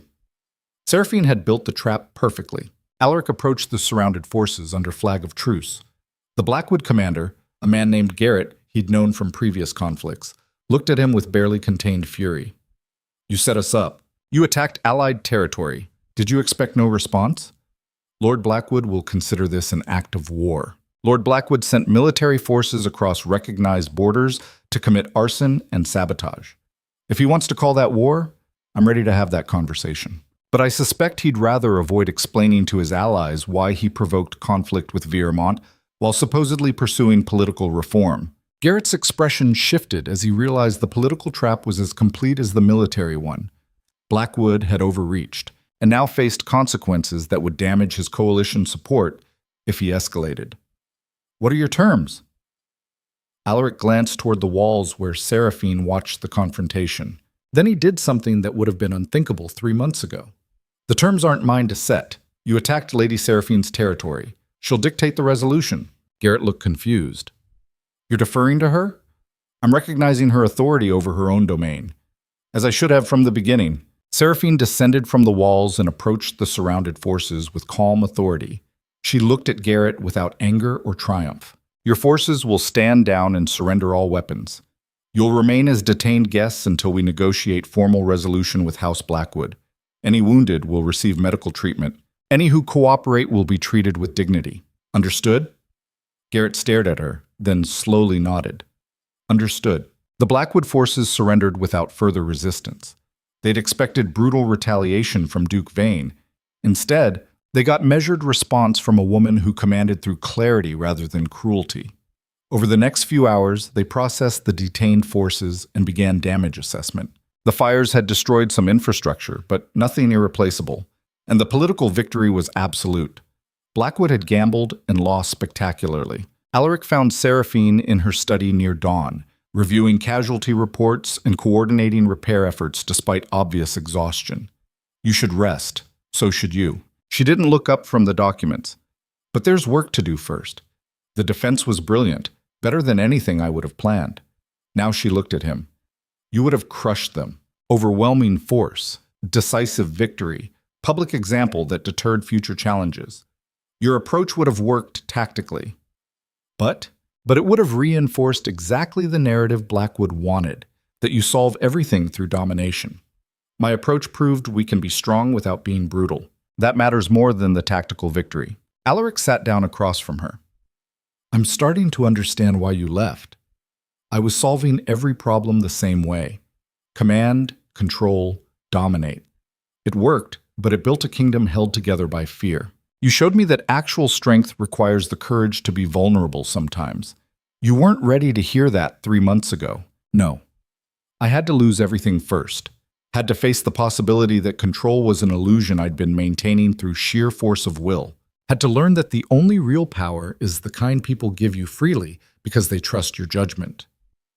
Seraphine set down her pen and looked at him with an expression he couldn't quite read. You've changed, genuinely changed. I wasn't sure you could. I'm not sure I have yet. I'm still terrified of vulnerability, still fighting the instinct to dominate every situation. But I'm trying to be better than the man who told you love was weakness. Do you still believe that? That love is weakness? The question hung between them, and Alaric felt 30 years of defensive armor strain against the weight of honest answer. No. I think love might be the only thing strong enough to make someone change fundamentally. Fear motivates people to adapt temporarily, but transformation requires caring about something beyond survival. And do you care about something beyond survival? Yes. I care about building something with you that isn't based on dominance or control. I care about proving power shared is stronger than power hoarded. I care about becoming someone worthy of the partnership you're offering. Seraphine stood and moved to the window overlooking the coastal cliffs where dawn was breaking over gray water. For a long moment, she said nothing. Then she turned back to him. I'll return to Blackridge, not as your subordinate, not as extension of your authority, as equal partner in governance. We build something new together, or we build nothing at all. Agreed. And you need to understand something. If you revert, if you fall back into old patterns of dominance and control, I'll leave again. And next time, I won't come back. I understand. Do you? Because change is easy when you're terrified of losing something. Maintaining change when circumstances improve, when you feel secure again, that's the real test. Then test me. Hold me accountable. Call me out when I slip into old patterns. I'd rather have you challenging me every day than have comfortable certainty that you'll tolerate whatever I become. Seraphine studied his face as though looking for cracks in the foundation he'd rebuilt. Finally, she nodded. 3 days. Then we return to Blackridge together and announce a new governance structure. Shared authority. Joint decision-making. Equal partnership in everything. Everything? She smiled slightly.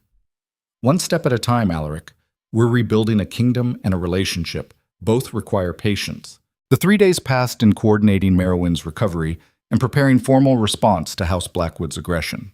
Lord Marcus Blackwood sent a delegation seeking terms, and Seraphine negotiated with precision that extracted public acknowledgement of wrongdoing without pushing so hard that Blackwood had no choice but to escalate. It was masterful diplomacy, and watching her work, Alaric understood she'd always been the better politician. He'd just been too arrogant to recognize it. On the morning of their departure, Alaric stood in Marowind's courtyard preparing horses while Seraphine gave final instructions to her estate administrator. Corwin approached him, the weathered guard who'd met Alaric during his first visit. Your Grace, if I may speak plainly? Go ahead. I've served Lady Seraphine for 15 years. I've never seen her happier than these past months when she built something independent. If you take that away from her again, you'll answer to more than just her anger. The threat was delivered calmly, but Alaric heard the absolute conviction beneath it. I'm not taking anything away. I'm trying to build something where she doesn't have to choose between independence and partnership. Good. Because she deserves someone who sees her as more than a means to an end. She always did. I'm just finally intelligent enough to recognize it. Corwin nodded and stepped back as Seraphine emerged from the main house. She looked at Alaric, and something passed between them that didn't require words. They rode toward Blackridge together, and the journey felt different than any previous travel. Not a duke commanding territory or a wife returning to obligation. Two people moving toward uncertain future with the fragile hope that partnership might be stronger than solitary control. They arrived at Blackridge Citadel as afternoon sun broke through winter clouds that had finally begun to retreat. The gates opened, and the courtyard filled with people who'd heard rumors but didn't know what to expect. Lord Thaddeus waited at the entrance, his expression carefully neutral. My lord, Lady Seraphine, welcome home. Seraphine dismounted and looked at the citadel she'd left 3 months ago. Not home yet, Lord Thaddeus, but perhaps it will be. They walked together through corridors that still held the cold authority Alaric had designed into every stone. But now he saw them through Seraphine's eyes, intimidating, isolating, built to project power rather than invite collaboration. We'll need to change some things, he said quietly. Make it less fortress and more actual governance center. Seraphine glanced at him. That's a significant statement from someone who spent 30 years perfecting intimidation through architecture. I spent 30 years being afraid that anything less than absolute dominance would leave me vulnerable. Now I'm afraid that absolute dominance will leave me alone. They reached the strategy room where Alaric's council waited. Everyone stood as they entered, and the tension was palpable. No one knew exactly what this meant or how power would be distributed now. Alaric looked at the faces he'd commanded for years. Gentlemen, Lady Seraphine and I have an announcement regarding Viremont's governance structure moving forward. He glanced at Seraphine, and she nodded slightly. Effective immediately, Blackridge and Marowind will function as unified administrative territory under joint leadership. Lady Seraphine and I will share decision-making authority across all governance domains. Where we disagree, we'll negotiate resolution rather than defaulting to any single authority. The council absorbed this in stunned silence. General Voss found his voice first. My lord, with respect, shared command creates confusion in military operations. Who gives final orders in crisis situations? Whoever has better tactical assessment of the specific crisis, Seraphine answered before Alaric could respond. We're not creating bureaucratic paralysis. We're ensuring decisions get made by whoever is most qualified to make them, not just whoever holds traditional authority. Lord Thaddeus leaned forward. And if you disagree on who's more qualified, then we have bigger problems than governance structure, Alaric said. This only works if we trust each other's judgment. If that trust breaks down, the whole system fails. That's a remarkable amount of vulnerability to build into governmental foundation, Thaddeus observed. Yes. And it's also the only approach that has any chance of creating sustainable stability. The old system was brittle. It looked strong, but it fractured the moment sufficient pressure was applied. We're building something more flexible, harder to break because it can adapt. The council session continued for hours, working through practical details of how shared governance would function. There were legitimate concerns, genuine questions, and the kind of healthy skepticism that came from people who'd served under absolute authority, trying to understand completely different paradigm. But gradually, something shifted. The conversation moved from whether shared governance could work to how they'd make it work. People contributed ideas. They challenged assumptions. They treated it like actual problem solving rather than just waiting for ducal decree. When the session finally concluded, Alaric and Seraphine walked together to the private chambers that would now function as joint residence rather than Duke's exclusive domain. Seraphine looked around the austere rooms with their military precision and complete absence of anything soft or welcoming. We're definitely redecorating. Alaric almost smiled. Whatever you think best. No. Whatever we think best. I'm not your interior designer. I'm your partner. Right. Still learning. They stood in the growing darkness, and the weight of what they were attempting settled over both of them.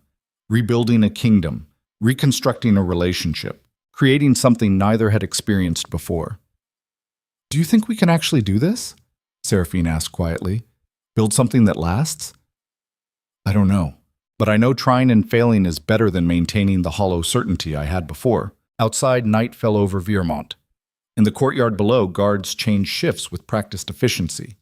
In the villages, people went about their lives unaware that the entire structure of governance had just shifted beneath them. And in the private chambers of Blackridge Citadel, two people who'd started as political alliance tried to figure out how to become actual partners in every sense that mattered. The road ahead was unclear. The challenges were enormous. The possibility of failure was real and present. But for the first time in 30 years, Duke Alaric Veyne wasn't facing the future alone. And that made all the difference. Spring came to Viremont with the kind of slow certainty that made winter's grip feel like a distant memory. Snow melted into rivers that carved new paths through frozen ground. Trees that had stood bare and skeletal began to show signs of life. The land itself seemed to be learning how to breathe again. Alaric stood at the eastern window of what was no longer just his study but their shared workspace, watching dawn break over territory that looked different now. Not because the landscape had changed, because he was finally seeing it as something beyond conquest map and administrative zones. He was seeing it as home to people whose lives mattered independently of their utility to his governance. The transformation hadn't been clean or easy. There'd been moments when every cell in his body screamed to revert to command, to control, to dominate the chaos back into order. But each time that instinct rose, he'd forced himself to pause, to consult, to remember that power exercised alone was just another form of isolation. Seraphine entered carrying correspondence that required joint review. She moved through the space with comfortable familiarity now, no longer a visitor in rooms that had once been designed to intimidate. They'd changed things, softened edges, added elements that invited collaboration rather than enforcing hierarchy. The study felt less like a fortress command center and more like an actual place where people worked together. "Morning," she said, setting the documents on the table they now shared. "We have 3 disputes requiring mediation, 2 trade agreements awaiting approval, and a formal request from House Corvain for diplomatic summit. Corvain wants to talk? After backing Blackwood's coalition?" People reassess when their gambles fail. Corvain is smart enough to recognize that continued antagonism gains them nothing. They're looking for graceful path back to productive relationship. Alaric studied the request, reading between formal language for the real message. "What do you think?" "I think we hear them out. Grudges are expensive to maintain. If they're genuinely seeking reconciliation, refusing them makes us look petty. Even though they tried to undermine my authority 3 months ago?" Seraphine looked at him with the expression she'd developed for these moments when old patterns tried to reassert themselves. "Our authority. And yes, even though they challenged us. Because the measure of real strength isn't crushing every enemy, it's knowing when to accept surrender gracefully." He nodded slowly, recognizing the truth in her words, even as pride fought against it. "You're right, schedule the summit, but we go in with clear boundaries about what reconciliation requires." Agreed. They worked through the morning correspondence together, a rhythm they'd developed over the past weeks. Alaric would read requests and frame initial responses. Seraphine would refine them, adding nuance and political awareness that made governance more sophisticated than simple command structures allowed. When they disagreed, they debated until consensus emerged rather than defaulting to any single authority. It was exhausting. It required constant communication, perpetual negotiation, the kind of sustained collaboration that Alaric had spent 3 decades avoiding because it felt inefficient. But it also produced better outcomes than he'd ever achieved through solitary decision-making. Around midday, Lord Thaddeus arrived with General Voss for strategic review. The 2 men had become essential bridges between old governance style and new collaborative approach. Thaddeus provided institutional knowledge and political wisdom. Voss translated military necessity into language that accommodated shared command. They gathered around the strategy table where maps showed current regional dynamics. "House Blackwood remains quiet," Voss reported. "They've withdrawn from border provocations and are focusing internal resources on rebuilding political capital they lost after the Marowind incident." "Are they actually rebuilding or just regrouping for another challenge?" "Both probably," Seraphine said. "Marcus Blackwood is ambitious but not stupid. He'll wait until he thinks we've made ourselves vulnerable through shared governance before testing us again. Then we don't give him that opening," Alaric said. "We prove that collaboration makes us stronger, not weaker." Thaddeus pulled out economic reports.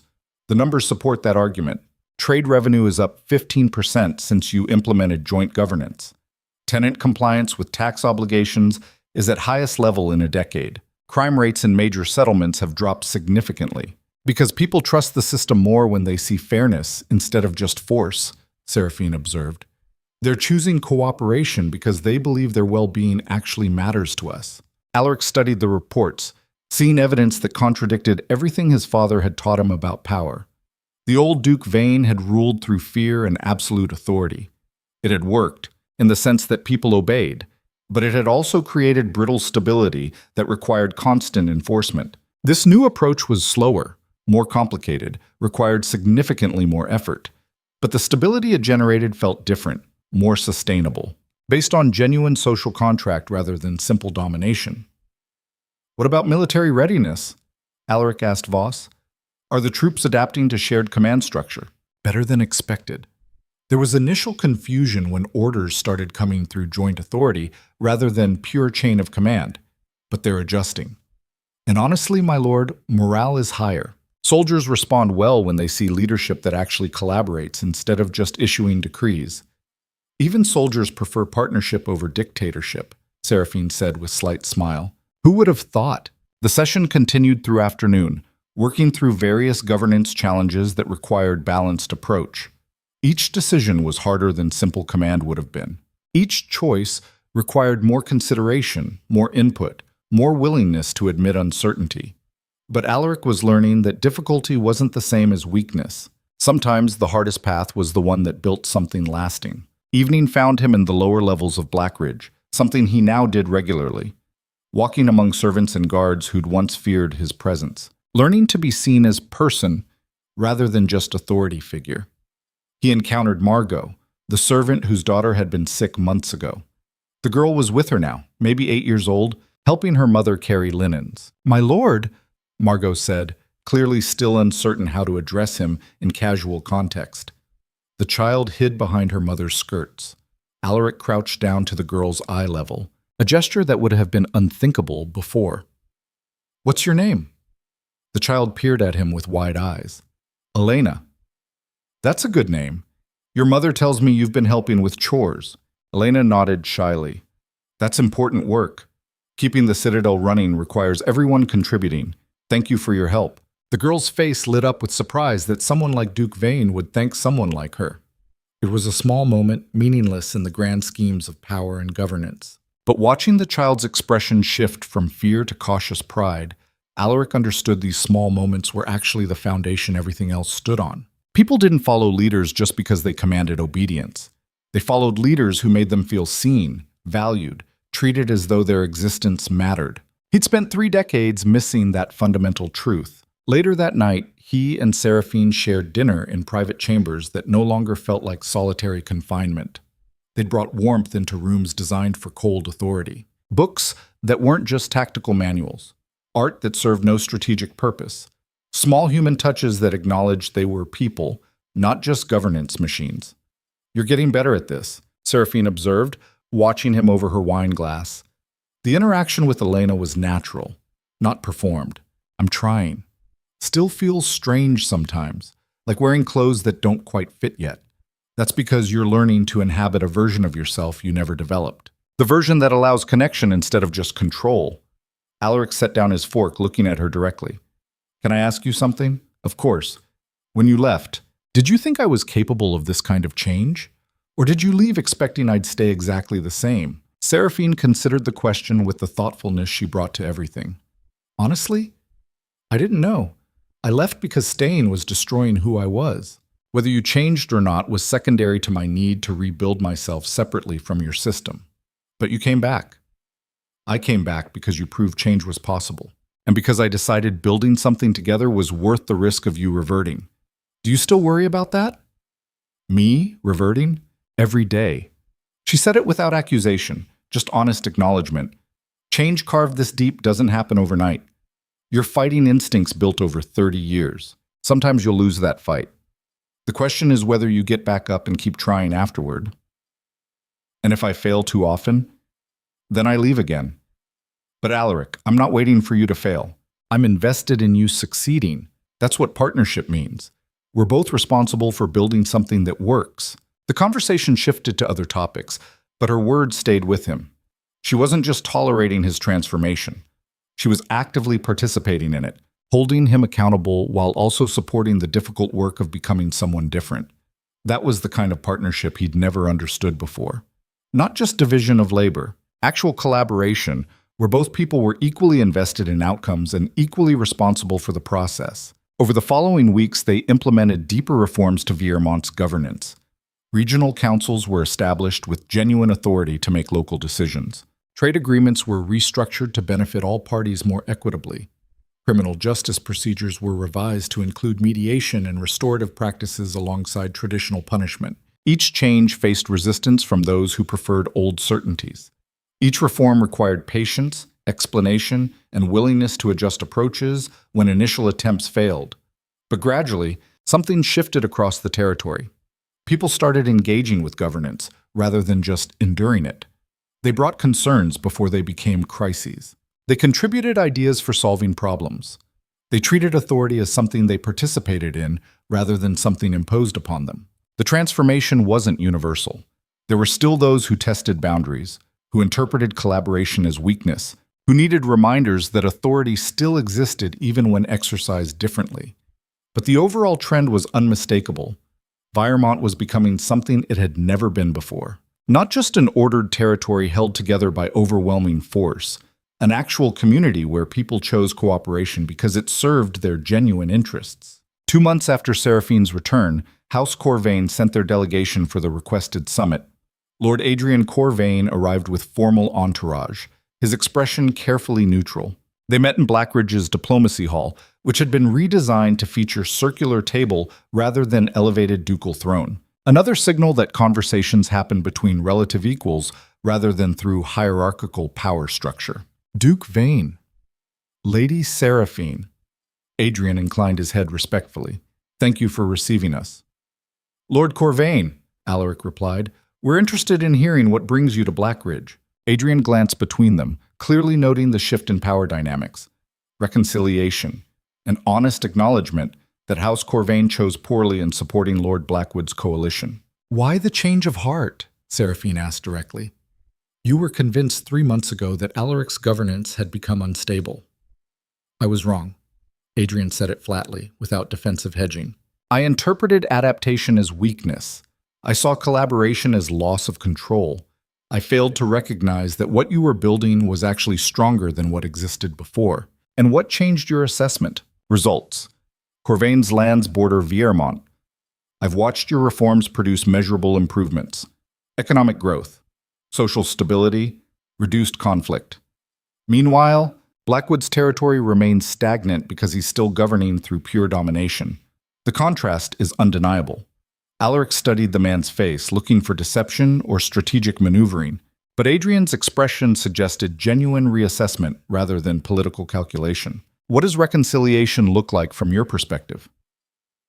Restored trade agreements on terms that benefit both territories. Diplomatic coordination on regional challenges. And formal acknowledgement that House Corvain will not support future challenges to your joint authority.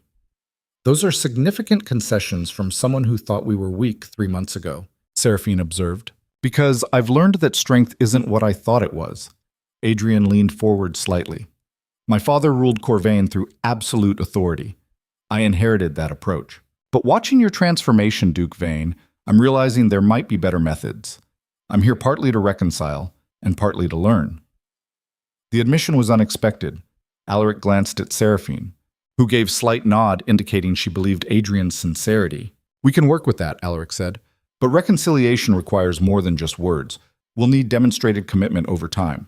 Understood. I'm prepared to earn back trust rather than demanding it be restored immediately. They spent the next several hours negotiating specific terms. Adrian proved willing to make genuine concessions, and by evening they had established framework for renewed relationship between Viermont and Corvain. As Adrian prepared to depart, he paused at the door. Duke Veyne, if I may speak personally for a moment. Go ahead. 3 months ago, I thought you'd lost your edge. Thought you'd gone soft and weak. But watching you navigate this negotiation, I realize you're actually more formidable now than you were under pure authoritarian approach. Because now people follow you willingly, rather than just obeying out of fear. That's considerably harder to challenge than simple domination. It's also considerably harder to maintain. True. But anything worth building usually is. After Adrian left, Alaric and Seraphine stood together in the empty diplomacy hall. The circular table remained, physical reminder of how completely their governance approach had shifted. That was unexpected, Seraphine said. I didn't think Corvain would actually acknowledge error so directly. People change when they see change is possible. We proved it could be done. Now others are wondering if they should try too. Is that what you wanted? To become example rather than just authority? Alaric thought about the question. 6 months ago, I would have said no. Being example requires vulnerability, requires admitting you were wrong and showing the difficult process of becoming better. I spent 30 years avoiding that kind of exposure. And now? Now I think being example might be more valuable than being unquestioned authority. If we can demonstrate that power exercised collaboratively is stronger and more sustainable than power exercised alone, maybe we change more than just Viermont. Maybe we change how people think about leadership entirely. That's ambitious. Also terrifying if you fail. Everything worth doing is. They walked together through corridors that no longer felt oppressive. Servants moved freely rather than shrinking away. Guards acknowledged them with respect rather than rigid fear. The Citadel was becoming what it should have been from the beginning, not fortress designed to intimidate, but center of governance that served the people it claimed authority over. That evening, Alaric stood at his familiar window watching sunset paint the kingdom in shades of amber and shadow. Seraphine joined him, and they looked out over territory that stretched to distant horizons. "Do you ever regret it?" he asked quietly. "Leaving, I mean. Starting all of this. She considered. "Sometimes I regret the pain it caused, the disruption, the risk, but I don't regret the decision itself. Leaving was necessary for me to survive as actual person rather than just extension of your system. And coming back, that I don't regret at all. Because the man I came back to is someone I can actually build with.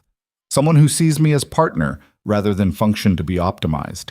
Alaric felt something in his chest that he was slowly learning to recognize and name. Not the cold satisfaction of successful tactical outcome. Something warmer. Something that acknowledged her presence mattered beyond any utility it provided. "I spent 3 decades believing love was weakness," he said, "that caring about anyone made you vulnerable to being destroyed. So I built walls that kept everyone at functional distance. It worked, in the sense that no one could hurt me, but it also meant no one could reach me. And now I'm learning that vulnerability might be the only real courage. That allowing someone to matter, really matter, is terrifying precisely because it gives them power to hurt you. But refusing that risk means living half alive, isolated inside fortress of your own construction."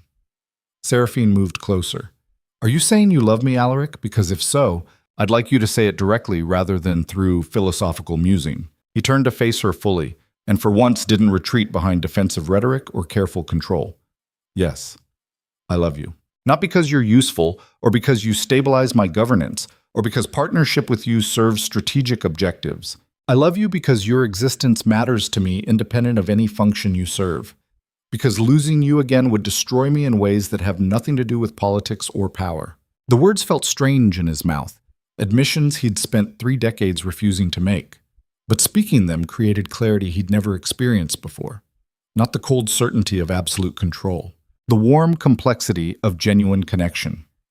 Seraphine looked at him with eyes that had seen him at his worst and his best. "That's the first time you've said it, really said it, without caveats or qualifications, because it's the first time I've understood what it actually means. Love isn't transaction or optimized partnership or any of the frameworks I tried to impose on it. It's choosing someone's well-being as mattering equal to your own. It's being willing to change fundamentally, because staying the same would hurt them. It's the most terrifying and necessary thing I've ever experienced." She reached up and touched his face, a gesture she wouldn't have risked 6 months ago. "I love you too, not the man you were, the man you're becoming. Someone who's learning that strength and vulnerability aren't opposites. That you can be formidable and tender, powerful and open, in control of yourself while surrendering control of outcomes. Can we actually sustain this?" he asked. "Or is this just temporary transformation that will collapse under pressure? I don't know, but I'm willing to find out, because building something real with you is worth the risk of failure." They stood together as darkness settled over Viremont, and Alaric felt the weight of 30 years of defensive isolation finally begin to lift. He'd spent his entire adult life constructing fortress that kept everything out. Now he was learning to tear down those walls brick by brick, even though it left him exposed to possibilities that terrified him. But that was the price of actually living rather than just surviving. The weeks that followed brought new challenges that tested their partnership in ways neither had anticipated.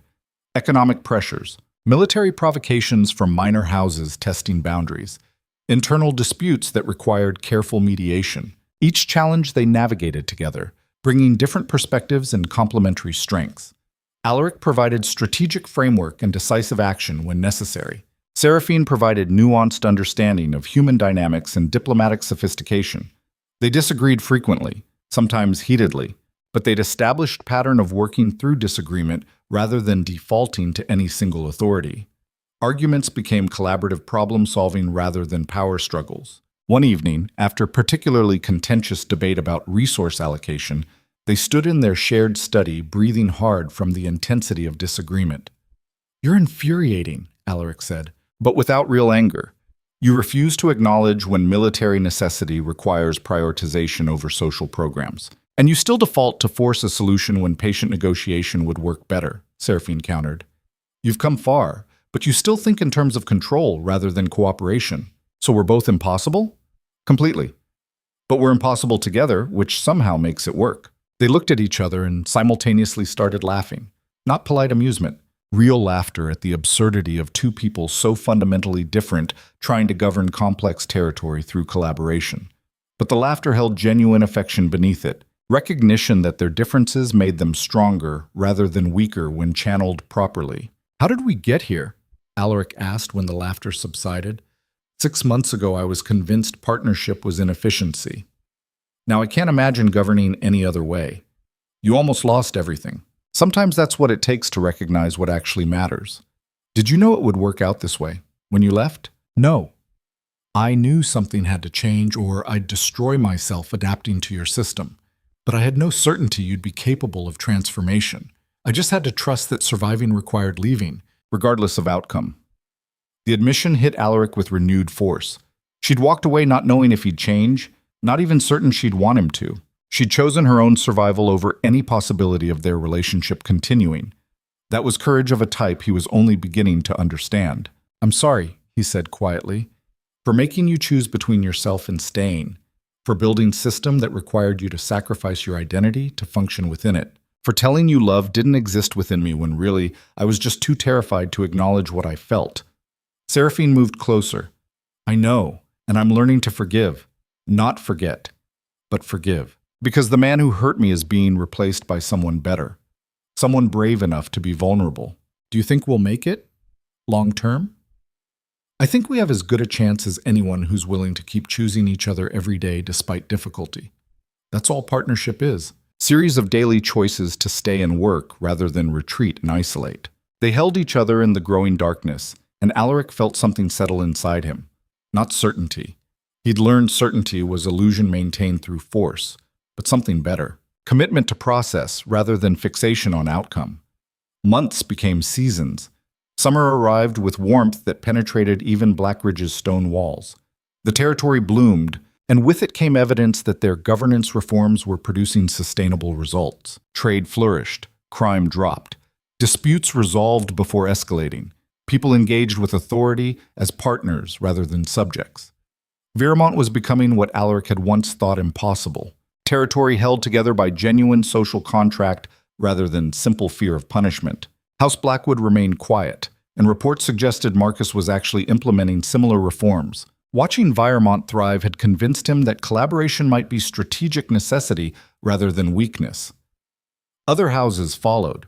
Regional governance was shifting away from pure domination toward more sophisticated approaches that acknowledged people's genuine needs and perspectives. Alaric watched these changes with mixture of satisfaction and ongoing uncertainty.